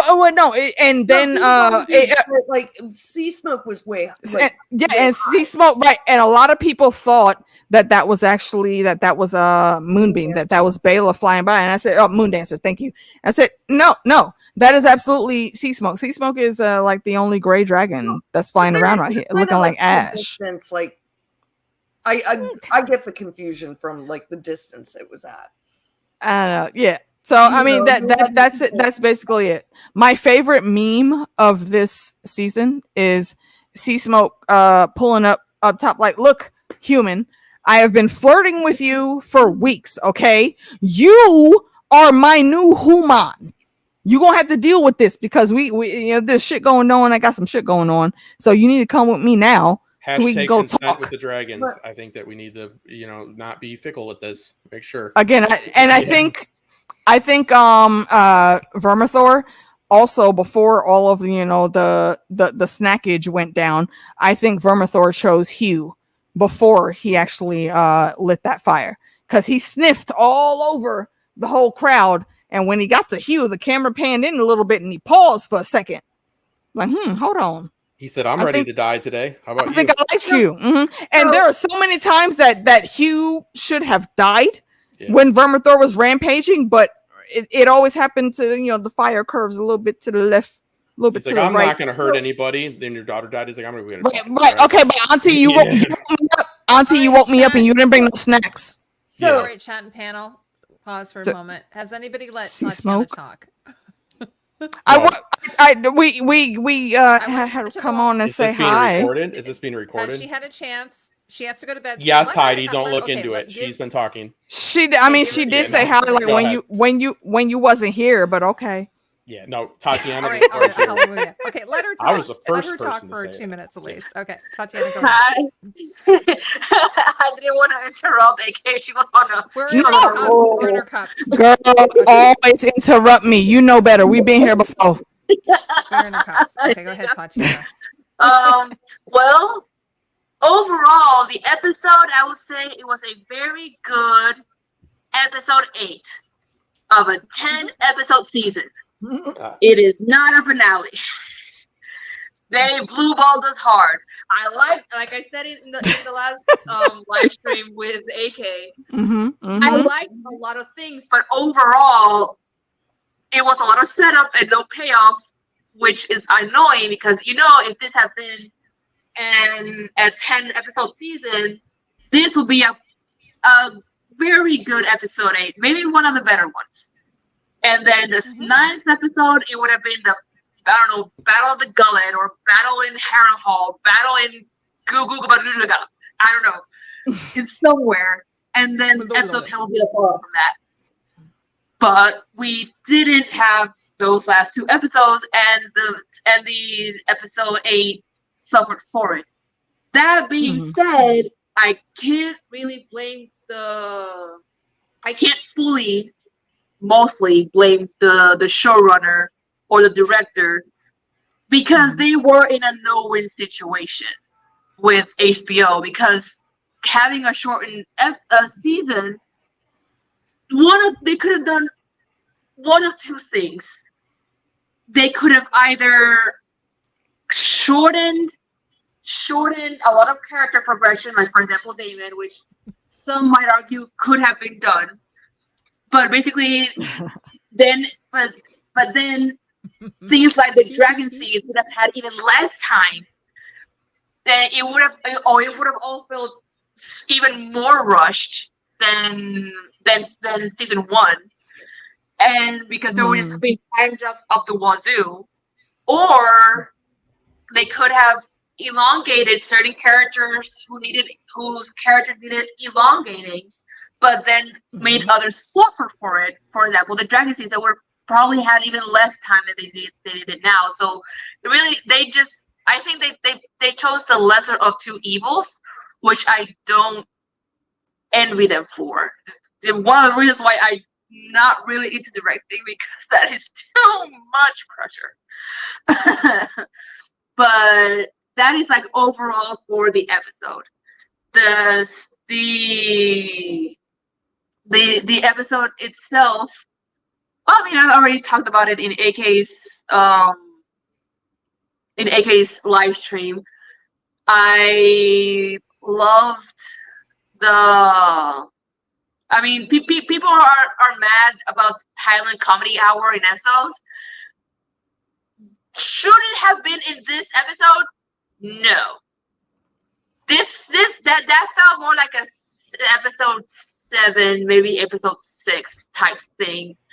Not an episode, not but the finale. Did we enjoy it though? I did it, but I did it within the scope. I did enjoy it the hell out of it. I would have been fine with it being like the beginning of a story if we had like another story wrap. You know what I mean? Like if it was usually like a finale should be like, all right, we're gonna like tie up some loose ends and then like do a setup. And that would have been great. I'm gonna be pulling Becks really quick so you can keep talking, but I'm pulling up right now the incident like report of what happened with the season. So keep Oh shit. HR has entered the chat, y'all. You know what I was thinking we should do? We should the five of us. We should rewatch this season and then come back and report back how we felt about the whole season. Yeah, we could do as that. a On whole. a second one, Because I'm here for that. slightly It's more sort tired. of like it's hard, like episodic to watch it weekly and then come up with an opinion for the whole season. I think it would be maybe fun to kind of watch it as a whole and then make a determination. Because I know that I am here for that. People who, yeah, because I know that people who, and I don't want to stir any, I don't want to cause any controversy here, but I know some people who went back here, I hadn't seen season 8 and then watched it as a whole were like, oh, it wasn't that bad. Like they didn't find it that terrible. So, am I supposed to read this? Like, what size font is this? I'm getting Justin? it. I'm just it's just up there. I'm reading through the events. Thank We're you, talking about we kitties. don't know what happened. Stirring the pot and being controversial. Fuck, I just lost it. Okay, I'm gonna take it off. Yeah, I think so too. O'Reilly. I mean, it's interesting because like some shows are dumped. They just do a dump, right? They dump the whole show, the whole season, and then other series they just do a week by week, and so, but it's fun because then we have a chance to sort of chat about it in between episodes. So it's sort of a different way of watching a show. The And old so, fashioned like, for way of instance, watching a show. Yeah. Like Appointment so Stranger television. Things, for instance, they just do a big dump. There you go. Watch it. And that's what I like with Amazon Prime in their video, because they gave us the boys weekly. They gave us like the first 3 episodes as a big one shot, but after that everything was weekly to encourage this discourse and discussions. And I'm not saying all of it we'd be on here arguing all the time, no, but that's what they're hoping for, is the engagement, because that's what makes the money nowadays. So Fallout sure. would have been even bigger. That's Would have what been even bigger. That's what Netflix should have done with Bridgerton. That's what they should have done with the last season. Yeah, because Bridgerton season 3, they divided it in 2. They only dumped the first 4 episodes, then they waited like a month, and then dumped the other the second half. Golden days. And people were up in arms. So goddamn annoying. Well, see, that's the thing. If you think back when it first came out with all this streaming service and whatnot, Netflix was the only one, and they was dropping everything all at once back then. So we got used to the hearing and being able to catch the whole context and all the episodes in one shot. A whole weekend, Saturday, Sunday, if we're bored, we can get through a whole season of Stranger Things. Yeah, we can get through a whole season ran the of cycle too. A mini series, which we call now like a long. I think we call it. What's it called nowadays? Almost like a limited edition. Yeah. So hear me out on this. So this was always going to happen. Series. This is always going to happen. Sorry, go ahead. A limited series. So in the old days, they used to have like a mini series. Appointment They would television. do it like 2-hour segments, 2 hours, sometimes 3-hour segments, right? And it would be over like 2 or 3 days, but they would do it really tight. Yeah. So say something like, Shogun we were talking about, it would be over like 3 or 4 or 5 days kind of thing. And you would just basically that was binge watching back then. And if you ever binge watching. Yeah.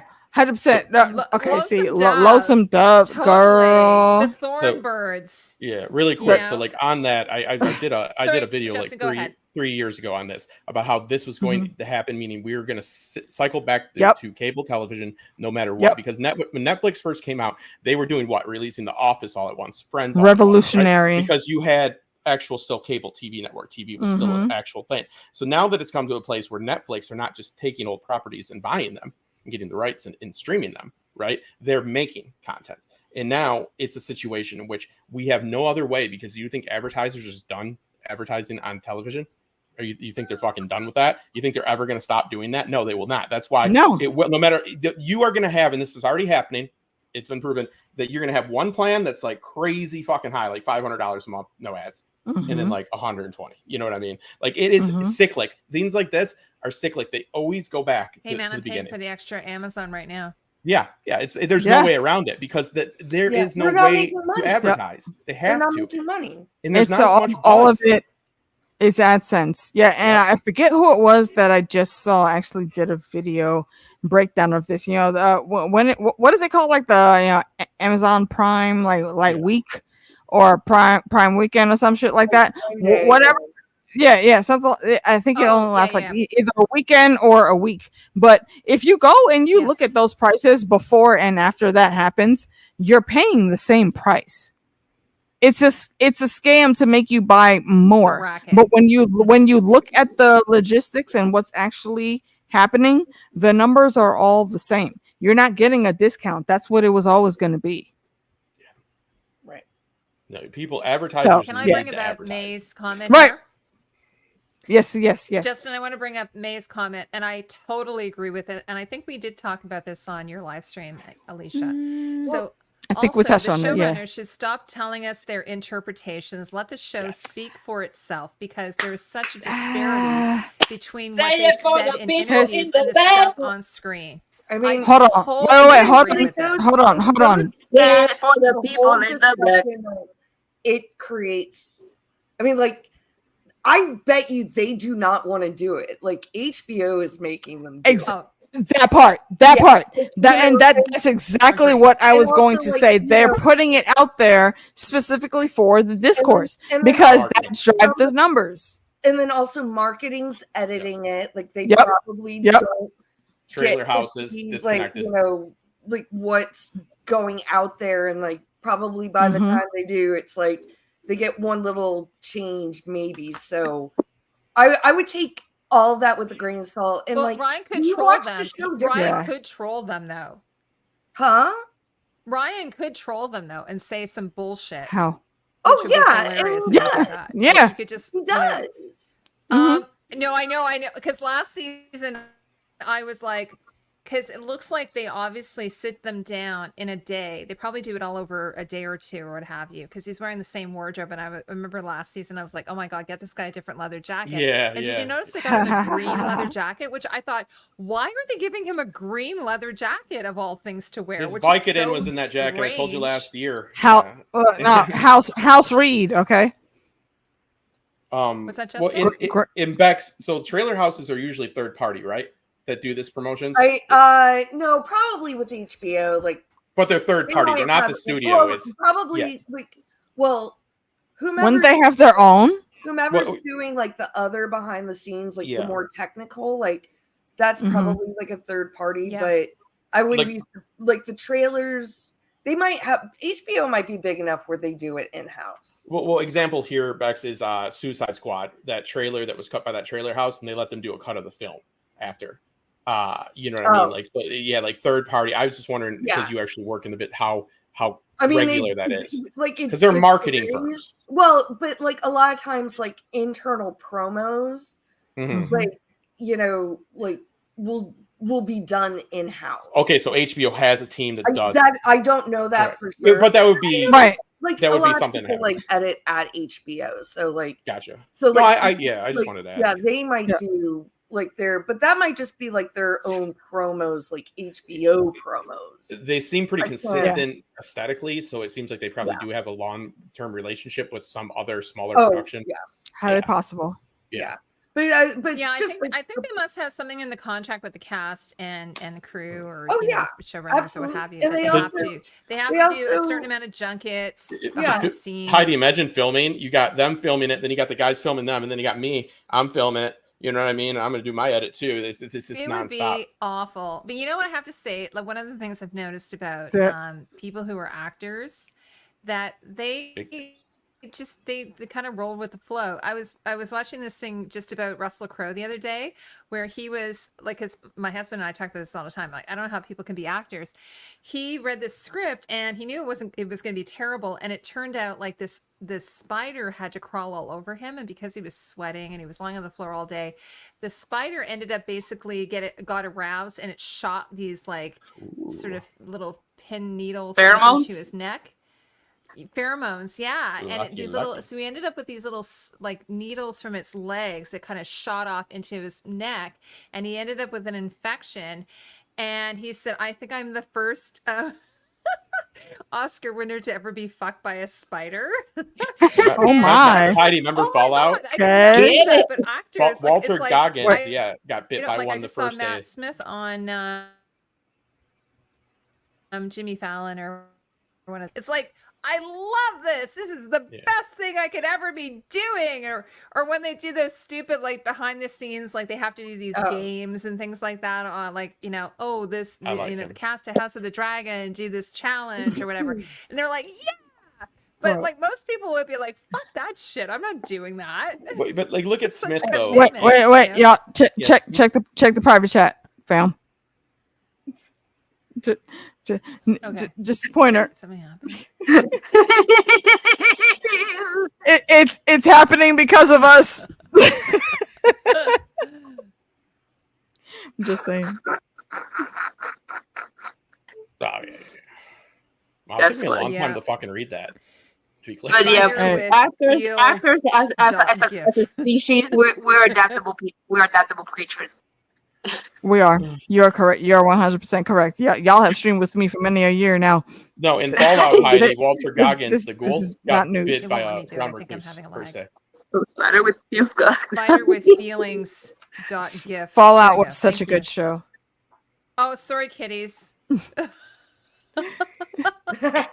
Sorry, kitties. I like Matt. I love this. I like this story. So this is terrible. Like, this is person that I work with, and she was telling, like, she had a friend who passed away from cancer recently, who'd been suffering from cancer. And then I'm talking to her on, like, we got on a call, and I'm like going on about all these people I know who died of cancer and stuff, and just having this terrible, like, fuck cancer kind of thing. And I'm thinking, wow, I'm like the worst person to be talking to somebody to give them a pep talk. I'm like the last person. So anyway, so if I ever make you guys feel that way, I apologize. You tell me to be quiet. Oh, you're like, that's actually not the surprise they died of cancer. Right, so exactly. I apologize about the spider fucking story. I thought it was interesting. Well, yeah, I was invested. I didn't even know spiders. And it's funny, every time, like, husband and I will be watching a movie and there'll be something with a giant fucking spider, and I'll be like, why? Like Harry Potter, you know, there's a giant spider. Oh no. I just killed a wolf there's spider a giant in my shower spider. earlier. I'm like, why? I tangled with a wolf spider in my shower earlier, and I would rather fight a guy with a knife than fight. How, bro? Wait, hold on. Where do you live? North Carolina. So yeah, I am petrified. If a guy came up here right now with a knife, I'd go, "That's fine. We'll take care of it." You know what I mean? A spider, I'm screaming. A stink. I hate bugs. Dude. How big are the spiders? They're big. The wolf spiders jump really high too. Yeah, exactly. God. Right. That is the problem right there. Wolf spiders jump, and there are such thing as like jumper spiders, but they're very tiny when you look at them. For a spider the size of the wolf spider to jump, that's it's no big. Gracias. It compresses itself low under a door. I'm so sorry. I really am. You are a warrior, my queen. A warrior queen. Absolutely. Well, I guess Heidi will let you know that you're not alone. I guess that's what you do, Heidi. That's what you do. It's funny because I'm watching, we were talking about watching The Boys, and there's some stuff in The Boys that's just like really unsettling. I love it. Bro, look, they are. I feel again they are the truest form of what superheroes in our real world. It's amazing. But Canada, back to the biggest spider that we have is, I don't know, it's like maybe this big. We don't have big spiders. We don't have big anything. It's too cold up there. You're lucky. Yeah, you it's got like ice spiders. Big. We have ice like spiders. everything. We have big really lizards. tiny and small up here. Well, you're in Puerto Rico, so I assume you have a bunch. Okay. And the thing is, we have big ass iguanas, and they're not even supposed to be here. They're an invasive species. You know what we call them? Stick chickens. Yeah, literally, that's the little translation of what we call them is in Spanish is gallina de palo, but literally in the literal translation in English is stick chickens or tree chickens. Wow, because they're everywhere. They're everywhere, like where my parents live in Florida. I can see that. I literally I can just walk down the street and see at least like 3 dead ones. It's quite sad. I just watched a video from someone in Florida that was just on a random walk through their park, and they saw the largest freaking alligator I've ever seen in my life. I feel like that was a damn dinosaur. I don't know why it's still alive. It was huge, and it's just enforces more that I will never go to Florida or Australia ever. When you pass into Florida, there's a sign that says "Do what you want." Speaking about I saw a short by a guy. Don't remember this guy's name, but he basically reacts to like other shorts and stuff. And there's one short where he's like a guy holding a stick with a piece, like a large piece of meat on it, and there's a crocodile, a huge ass crocodile, like on the other side.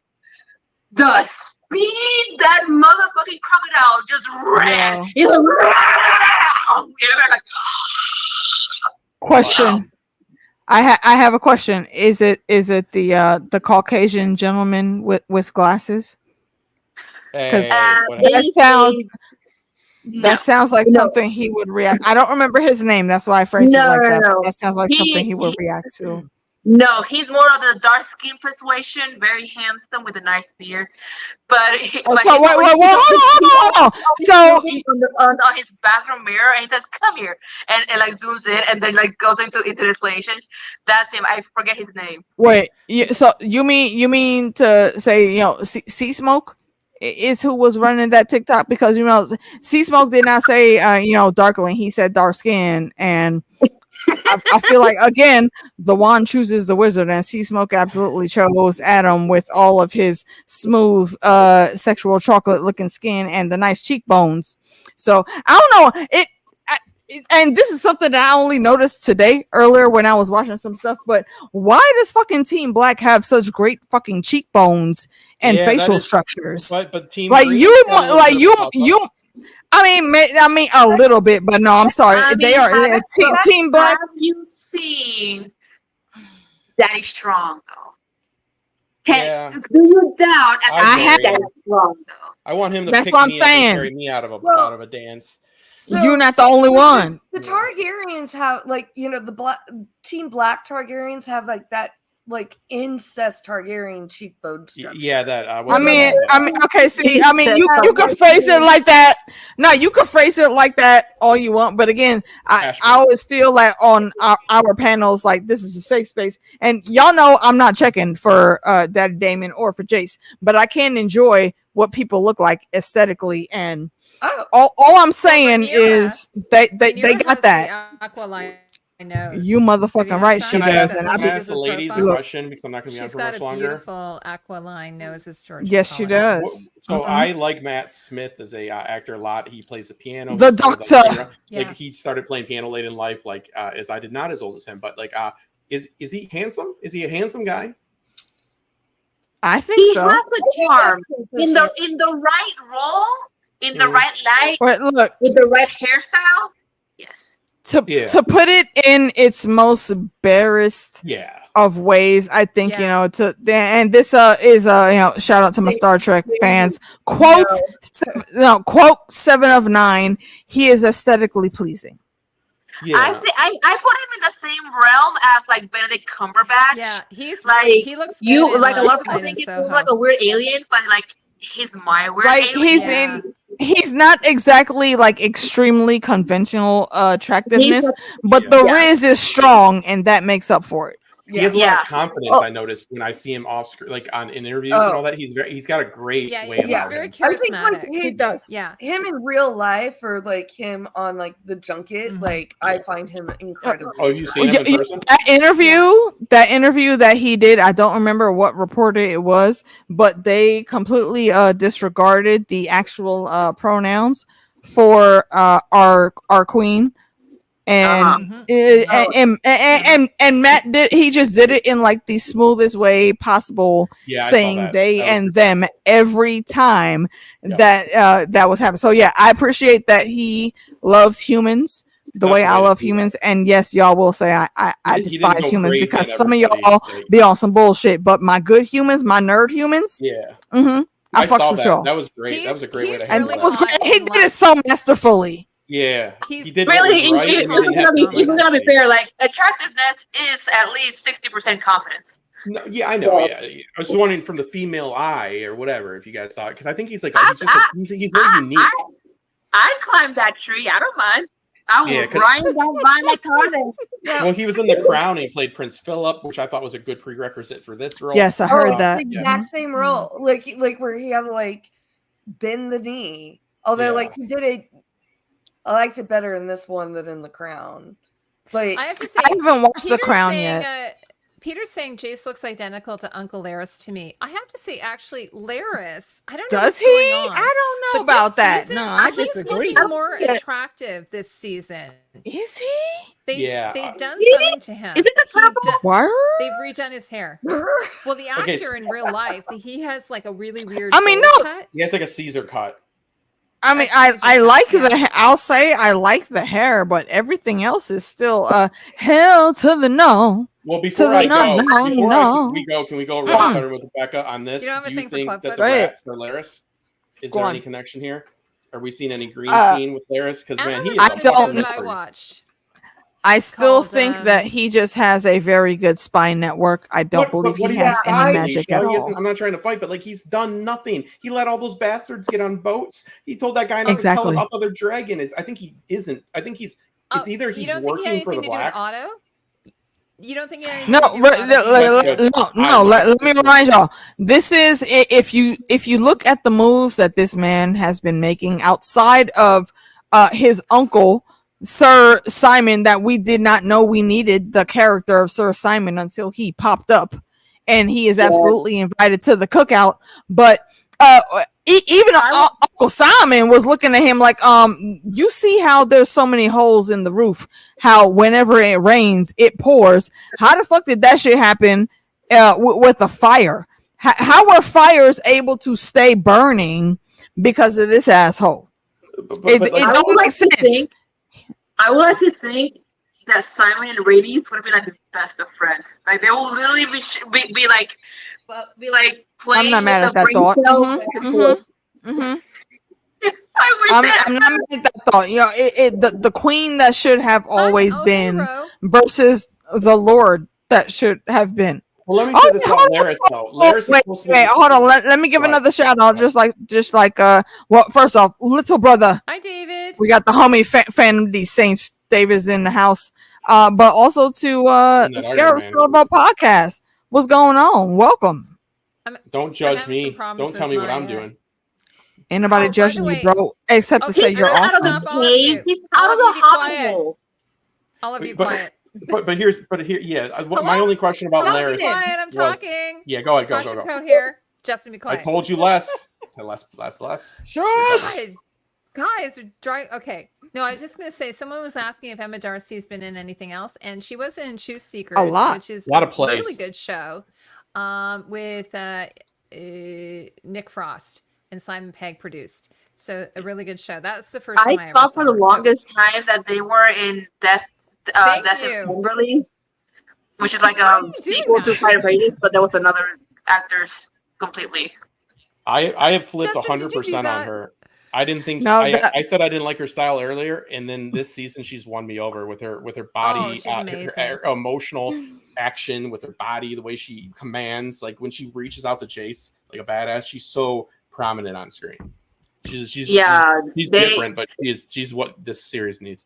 Yeah, I don't know what they did different, what the showrunners did different, or the styling, but like this season they have looks like they are glowing. Yeah, the actor Emma, they look like they're glowing in every shot. Like I don't know what the hell. I don't know if it has to do with the lighting. I don't know what the hell they did, but like whatever they did, keep doing it because they look amazing. So my last point before I actually leave is with Laris. Yeah. What is he actually doing? Because he seems to be in league with Aegon, but then he's framing Aegon's buddies for that ride. Bro, like there's some like I think he's being just really quick. I think he's being a little bit of that guy that Elon Musk from Star Wars. What's his name?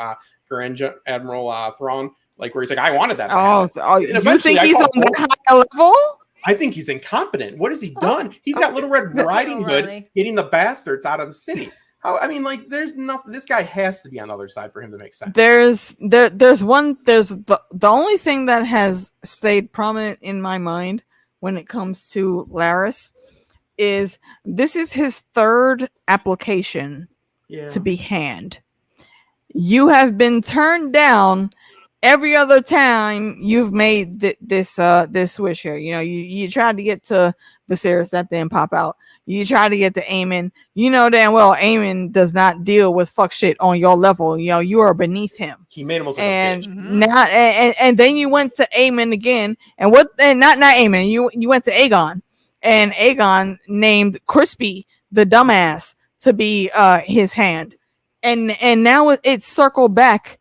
And you got actually, so yeah, I think I'm miscounting that. This is your fourth application. So are we under the consensus that this guy is competent? What is he doing? Like, I think he's an idiot. Like, he's shown me nothing. I think he's a slave to the whims of the writers, honestly, at this point, because I don't understand his moves. Other than he doesn't like Aemon. They don't make sense. He can't be the hand. He's already their foot. Because everybody keeps saying that he's just like playing 3D chess, but like, okay, here's the thing with storytelling. Eventually, you have to win. He didn't have anything to do with the White Cloaks being stripped of their cloaks. Well, he was sitting there. I think that they caused riots when they clearly didn't. I think he. Want to cause riots? The people be allowed to go throughout the town yelling about the food. He's allowed. Him. I mean, number one, he shouldn't have been Kingsguard. Number two, he was the one that, like, you know, his actions really started like the violent chain reaction. I'm working under the assumption, Bex, that he is Aegon's man. That's the only thing. I think one of the problems is that normally there should be an application process to be handed the king, and you should have to put in a CV, and then there should be some vetting that takes place. It doesn't seem I mean, like we saw it. There's just an appointment of the job, right? We saw it in the first season when Rhaenyra picked Criston Cole. Yeah. You know, like no there was no application, no interview. And like they all had, but yeah, no, like Aemon used the riot as an excuse to get rid of those guys. Because like the one who started it died. So you think he couldn't stop it? Yes, thank you, O'Reilly. Background checks. I got it. Well, that makes a little bit more sense. You know, they should have to have a police check. If he came out unguarded and said, maybe they need to have a background check. A background check. Maybe they need to do like some kind of women's course, or they need to do. Do we think he has auto then? Management course. Because auto's in some thing. I mean, that's the only logical sense I can make is that it's auto. I'm sorry, it's Laris. Laris. But we were talking about on Alicia's stream about maybe Laris being responsible for Otto being in the cells, and but some people were saying he's on a ship. Yeah, I don't know how they could come to that conclusion. It looks like he's moving, and it cuts sensitivity training. Thank you. It cuts right to the carriage. Yes. Yes. Laris and Aegon are in, and like so that's a Raven carriage. Now this I had a huge problem with because like the Ravens only can go one way, and then they have to go back to their castles. Like that's so inefficient. Wait, hold on. That need to go all the way back to Winterfell or the Wall. Fuck you, Condal. You heard that first. No, I think as far as we know, he's wearing the same outfit. He's supposed to have 100 kittens that he wore when he left King's Landing. Like he's like, when the rat catchers get killed, he brings 100 kittens.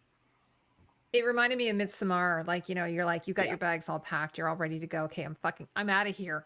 And then the next thing you know, you're like in a building being burned. I wish we would have seen more of him, Heidi. Wouldn't you wish we would have seen Old Town or someplace with little Otto? Otto was one of the best, you know. I can't believe that we didn't get to spend any time with him this season. Collecting the kittens to take over the rat duty. We had to have like those Rhaenyra Allicent meetings to waste time. They met with each other more than I've met with my old siblings in the last 6 months. In these like few last I kind of feel like the showrunners should have done a little bit of like, what do they call it when you you get a group of people together and you clandestine. Go, what do you think? Before I leave, what? Because this is one of the things that we didn't really cover in AK's live stream. What do y'all think of that Krispy Kreme scene with Allison's brother? We've talked about it. I think it's wait, yo. Wait, yeah, Bex, give her a quick recap of what we were talking about. Oh, what we talked about? He's romantic. Yeah. This was like kind of like it was well acted, it was well written, but fuck that guy, he didn't deserve that scene. Dude, Facts. he would kill the brother. To be I would fair, have preferred a scene with Hold him, on. like in an outhouse having a big dump. That would have been a good scene. Okay. Also, just random some chronic public service announcement. Leave Fabian alone, y'all. Oh, yeah. Okay, if you don't like the character, doing it. What? No. Okay.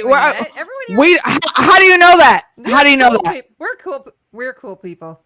We're cool people, but we don't know who is lurking watching these streams. Yo, leave that man alone, okay? He is doing a great job playing a character that we are all supposed to dislike very strongly. And so now we're affirming that behavior. Oh, you mean Fabian Frankel? Yeah, no, like leave him alone. I'm sure in real life he looks like a cutie. I wasn't gonna. No, he has. He has actually like cut back on his social media specifically because of the messages and the DMs that like fans be sending him about how much they hate his character. Imagine the spelling in those alone. The spelling alone. Skylar, is it the character's not real. From I don't remember who it was. Breaking Bad. Is it Skylar? She went. Oh yeah, that sounds accurate. Yeah, Skylar. She got right through, and also Jack Gleason in Game of Thrones. He got he had to leave. Yes, he quit acting because of the bullshit hate. He is back into it now, but just in a very small capacity. And I feel like that is absurd because he was a good actor. So talented. I thought he left just because he was like, all right, I'm doing this, but then I want to go to school, and like he was like a philosophy major. That was a part of it. That was a part of it. I guess had some issues in fandom. Yeah. The other part was people in the fandom. Yes, I agree. I just never heard that he got it that bad. Yeah, no, or he did. Those people in the Star Wars sequels. Yeah, there was even less reason for people to be mean to her because she didn't really do anything. Not even her character did anything wrong. But I don't know, racism. I don't know. People are dumb. Dude, if there's anything I learned from working in Starbucks is that people are dumb. Literally, today at work, a lady came by who asked for a cold foam with oat milk. She wanted a vanilla freaking cold foam with oat milk, when the thing that makes it foam is heavy cream. It's common sense. And when I told her that the cold foam is made with heavy cream, she literally just said, "Oh, cancel my order," and just left. I'm like, okay, bye. You are dumb. Yeah, baby reindeer. I've heard that. Yeah. Wow. Well, guys, I think we should probably start wrapping it up. Tatiana. Yeah, no, I have to go like now. I think I have to go to bed. Yeah. Tati, what was y'all rate the episode, if you don't mind going into that? I had said in your stream that I made it like a 6.5, maybe a 7. I'll raise it to maybe like a 7.5. Okay. Top 8, because the more I think about it, the more things I like about it. It's just that it feels like an incomplete, you know? Mm-hmm. But yeah. Overall, I did like it. I didn't even the things that but why they were still enjoyable. Except Off was getting on my goddamn last nerve. He's gonna be a problem next season. I just know it. What about you, Bex? What would you give it? So initially I gave it a 7.5, and I'm actually after my rewatches, I'm gonna raise it to an 8.5. There were things that I didn't like. I also I kind of wish it went out with a little bit more of a bang, but they gave us so much good stuff. Seeing the Green Man alone was and like what was good was But really you must good. did you slow it down to watch it because it's very, very fast. Well, yeah, I mean, like I rewound it and I paused it, but yeah, no, but even like that initial watching, it was like seeing him, it was like, whoa. And then watch it, like, you know, I have a lot of gripes about this episode. Like, this director, like, I think is the weakest, like, visually wise, like some of the weakest CG, and you know, something was off about this episode, but you know, I enjoyed it. I had fun, and I thought it gave us a lot of like great little tidbits that I really liked. What about you, AK? What rating do you give? I believe I don't remember exactly what I had on my channel, but I'm going to give it an 8.75 because that solely because that leaves room to grow, and I think that they will definitely give us some very, very good hits in the next episode, and looking forward to it. Yeah. What about you, Justin? What do you Hold what are on, your I'm thoughts? calibrating. 10 Oh, he's doing it on a chart. Okay. He's doing math. Two. All right, so hold on. So episode 8, I got 10 Justin bucks, but that's divided. No, it's time. Sorry, 15 balls. Justin bucks. What are those? And then there's divided by 10 drinks. So I need to actually do that math. Hold on, I need my calculator. I'll let you know. You can go back and what you're doing. I can do that. I can't do it in my head. Okay, well, while you're doing that, go ahead. You're figuring out your math. I mean, I think I'm just going to keep it what I had on your stream, Alicia. I think I gave it an 8.5. Not as high as the last episode. I kind of preferred the last episode. I thought it was personally a little stronger. So 8.5. But I think, like for me, I probably, for the whole season, I'm going to do a rewatch. Maybe what we should do is all of us should just go off and rewatch the season and then come back and then we can discuss. I think it's gonna be interesting to see what happens after we watch the whole thing. Can we see it here? Let me put you 15. on. Yeah, 15, and it's unclear though. Like, there we go. It's unclear. 15 out of what? Yeah, we don't know what, so there's no way to know. So take it as you will. Me on 15 Justin bucks. It's like my doctor told me it's not good. You know what I mean? It is what it is. Yeah. You guys are hilarious. I just want to say also thanks to everyone in the we've had a lot of really, I mean, honestly, this whole season we've had such great people in the chat, like Kitty's. She was here with our Patreon stream, and Bex was too. Thanks, Bex. O'Reilly, Kitty had her already. Who else have we got here? Michigan, Scythian. Who else might Lodi? Is it Lottie? It's Lady V. No, it's Lady V. Lady V. Yeah. Peter Griffin. Who's awesome. Fandom DC. Peter. Ro is here. Yes. Peter. Terra Incognita. Hopefully I'm not missing anybody here. Missing anybody? So guys, I really have to go now. There were some people from earlier. Yes. I love you all. Okay, we're gonna say goodbye. Let me know if there's a Tatiana, we'll do a season live stream. Y'all can find me wherever Heidi is on her shadow. I love y'all. Bye. Be safe, Tati. Later. Thank you. Bye. Smooshes. I don't know if I might have missed Terra. I think I missed Terra Incognita. Okay, so everyone else, Terra was with say us. what you need to say. Bex, go to you first. Bex. And that's Chaos Theory. I missed you too. Sorry. I overall enjoyed the season quite a bit. I had some like kind of like, you know, nerdy filmmaker gripes. Like with some visual stuff and some choices. You know, a couple storylines I'm like about, but also like is like still like really high up there. Like it makes the show actually enjoyable, like to have, you know, the discourse. And I mean, I think they're doing an excellent job. It's like we have to know at this point it's not an easy feat to pull this off. So I'm not going to give it a number rating because I need to see it on the whole, but overall, I like can do the math for you if you need me to really quick. We'll come back and we'll discuss.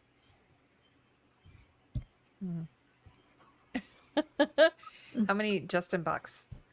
I'm unclear what that means. Yes. And I made the shoulder system. pad So breakdown. For some Is reason, Justin sorry getting guys, when I'm Monopoly? trying to click on your comments, it's not working for me. I don't know what's happening here. No, I am looking. The last thing I'll say is I'm looking forward to Dunk and Egg, and this is obviously a very difficult series to pull off. I thought season 1 was going to be like the magic trick, meaning hard to pull off, and I think that season 2 might have been with the strike and all that a lot more chaotic than we know. And I'm going to give them benefit of the doubt because it wasn't terrible. I think that there's a lot of ways without doing mental gymnastics for me to explain why the last 4 episodes strike a little bit. So I think I got faith. I enjoy watching the show. Yeah, it's interesting because we had season 1 with COVID, season 2 with the writer strikes. So hopefully there won't be any. They haven't Dan and Dave this yet. Forward. So yeah. Hey AK, what about you? What are your? Do you want to say? And everyone's. Well, actually, I have to add Justin's links, but everyone else's links. I think I actually need Justin's links. Anyway, good. Go ahead. Unless you guys need yes. Indeed, if you can go ahead and check out those links, y'all. I'm trying to get to 1,000, and I am well on the way. Specifically because of our House of the Dragon community, so I appreciate all y'all. For this episode, I don't remember what I gave it in the after show or in my screen, but I will say an 8.75. I think is well warranted. There again, a lot of really awesome lore that was put into play, and while I have gripes about some of the characters and their movements, it's not it's not enough to me to just like completely outright complain about. So I do got a little bit of beef because Uncle C, bro, you're a deadbeat dad, and you got the nerve to sit here and look sad when Alan gets in your ass and says all of the things that you needed to hear. Auntie Nisi, before we lost her, Auntie Nisi was trying to tell you, you shouldn't have these boys out there like that. And you didn't listen, and you still not listening. So we got beef, Uncle C. But regardless of that, I think this was a good season. There's a lot of really great points, especially with Herrenhall. I know it was slow paced for some folks, but the lore and magic wishiness of it all would just hit everybody that's a fan of Herrenhall. I know all of us enjoyed that. So loved it. That's it. 8.75 final score. And thank you again, Heidi, for having me on. It's been a blast. I know we're gonna do some more things in the future. Pleasure.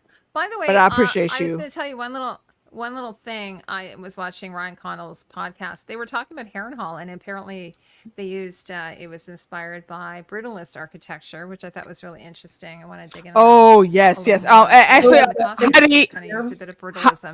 Heidi, you had played something from Dami Lee's channel, who and she is an actual architect. If y'all want to know anything about brutalist architecture and also different other types of architecture, go check out Dami Lee's channel. Dami Lee, Damilee. Got it. Yeah. She's awesome. Y'all will enjoy that. Because I was just thinking about how we were talking about Dune, and Denis Villeneuve loves brutalist architecture, so he used it. And it works very well with the Dune. I think Hollywood has one form of architecture, and it's brutalist. I mean, to be honest, like it's so used. It works. You're not wrong. It works. Husband calls it neo-incarcerative or something. But just watch the YouTube short or a TikTok about what I was never a huge things. fan of it, and now as I've gotten older, I kind of am coming to like it more because it's, especially in Canada, we have some brutalism, and in the winter it looks very stark because it's usually concrete, right? So, but I have come around to it, and I am learning to like it more. Right. Hey, our tips with John S. Right, Art Tips for John S. Yeah, that's a new name. I've not seen that before. Welcome. Yes, and also, I gotta say what's up to the sis Jackie. I am. I'm gonna see what's going on, Jackie. And yes, as Heidi said, Jackie is always on time, even when she's late. She always comes through. So I will say, if y'all are looking for me, you could absolutely always find me hanging out with I'm trying to Heidi click on your here comment, and Jack. Becks. It's not working. Oh, there it is. No, yeah, it's already there. Yeah, I highlighted it already. But yeah, if you go over to my channel, that is AK sure. Watch, you will see my breakdowns and discussions, live reactions of Hot D, as it were, and several other shows. And if you want even more Dragon content, head over to the homie DJ11, and you'll find me, him, and Fandom on there talking about not only Hot D but a whole bunch of other cool nerd Change stuff. that name So, of Alicia from AK to something like Fandom. We could show 1,000. I'm just saying. Okay, exactly. Yes. Go check all that stuff Alicia, out. Do you ever say "the boys"? Like like the what is it? Is The it Bears. a Dicka thing from SNL? The Bears. The boys. Yeah. The Bears. I don't think I do. You say the boys. The boys. I think I always pronounce it phonetically how it's spelled. Yeah, the boys. Yes. So go check that out. And again, I am on the road to 1,000 1K subs, y'all, because after that I can then monetize. I am up to 931 right now. So go tell your friends about me. Tell your family. Send the Raven. Okay, they don't even have to watch. They don't even have to watch anything. They could just click subscribe. Right. I see. And while Justin does low key, yes, yeah. So this is Justin still always gets the math in. But yeah, again, it is great for having me on, Heidi. I appreciate that. Becks, it's always a pleasure. Tati, Justin, always. Y'all know y'all my homies. Here. Y'all part of it. But I know she gonna watch the end of this later. She's here in spirit. So I wanna make sure she know. Right. Yes. It's always a fun time hanging with y'all. Thank you. And everyone in the chat. It's looking a little weird. I don't know what you consider weird. Good, right. Yeah, it looks very good. Yeah. Your lighting looks really good. No, it's everyone in the chat room, please hit subscribe. I put hairspray in it. It's hard this time of year. You. Is it humid there? And I get it. You're telling me. Oh yeah. Oh, big time. It was so funny. Last week we were on so late. We were on like past midnight, I think, and people were like, "Heidi needs to go to bed." Yeah. And that's my fault. I have a little fan. I have this little fan. I'm fairly certain that was the after show. I'm sorry. I call this a menopause fan. This is what happens when I get old, ladies. I literally have one of those clipped to the end of my living room desk right now. Kitty, by the way, Justin, Kitty's has been here with us since like 7 o'clock because we did the pre-stream with her, and she's been here. She knows the deal. Like, she knows where to be. To get in Yeah, I'm gonna make her. I'm gonna make her a moderator. Yeah. Because I think the only other moderator we have is AU. You are rewarded with responsibility. Yeah. Right. You have to now. Wait, hold on. What? No. We have to give it the proper nerd intro, yo. Achievement unlocked. Rejoice. You have been promoted. When I like the stream, it reminded me that I'm a moderator on it. I go, oh fuck. I have to figure out how to do it though. Go not get out of the StreamYard chat. Go over to the YouTube chat and click the 3 dots next to her name. That's how you do it. Okay, but I told you last time I tried to go to Google and it made me do like CAPTCHA like 6 times with the motorcycle. Oh, I just blocked you. Sorry. No, I'm joking. I was. Yeah, that's not it. Oh my god! One time I was. Oh, this is terrible. One time I was moderator on someone's channel and I accidentally blocked somebody. I felt so horrible. I was like, I am so sorry. That happened. Let me do it. I can't log in. Yeah. Justin, can you do it for me? Yeah, I can. Hold on. Let me switch to. Let me be costumeco for a minute on my phone. Anyway, so Bex she's on Twitter. And she is on Instagram. No, Instagram. She said you're on Twitter. She's on Instagram. Yes, I am. Instagram. I'm on sometimes on Twitter. But I don't. Oh, you're on Threads now. Oh. Yeah, but I don't do anything there. Yeah, me neither. Oh yeah, I'm so adding Jackson it. said she's accidentally time people out. I know, it's terrible. Yeah, It's it happens. Sometimes the chat is flying by, and that's what it do. But yeah, let's go It ahead can and be get very out of here messy. because I know Justin got to go. So let's just go ahead and Yeah, wrap we're up. good too. I just Yes. added you. I love you I was supposed to add kitties, right? Okay, he got She's it. good. Cool. She's good. Yeah, kitties. For Love sure. you Please don't all. block Good me. night. All right. Absolutely. Harshy Justin. Be But safe out there, anyway, bro. Everyone, thank you so much for Talk to you joining soon. us. And Facts. it's been really fun doing this every Thursday with y'all. Mm-hmm. I've had a It's blast. been great. I'm going to take next week off probably because I think I need a little break. But then I'm 100%. gonna finish we'll that do a rewatch on the Excalibur video show. that's been stabbing me Yeah. in my gut. Oh yeah. We haven't. Yeah, Justin. Yeah. I've been No, working it's on Wait, fine. Excalibur, the old school movie or the it's good. TV We got show? a big. It's almost 40 Yeah, we're minutes. doing It's a a good video video. though. We're doing a video. Oh, on it. I'm It's here gonna be for really it. fun. Yeah. Yes, It's that's gonna come out awesome. soon. Okay. Well, thanks everyone. Bye. Nice night. Bye. Bye everybody. Always bet on black. Bye. Team Small Folk.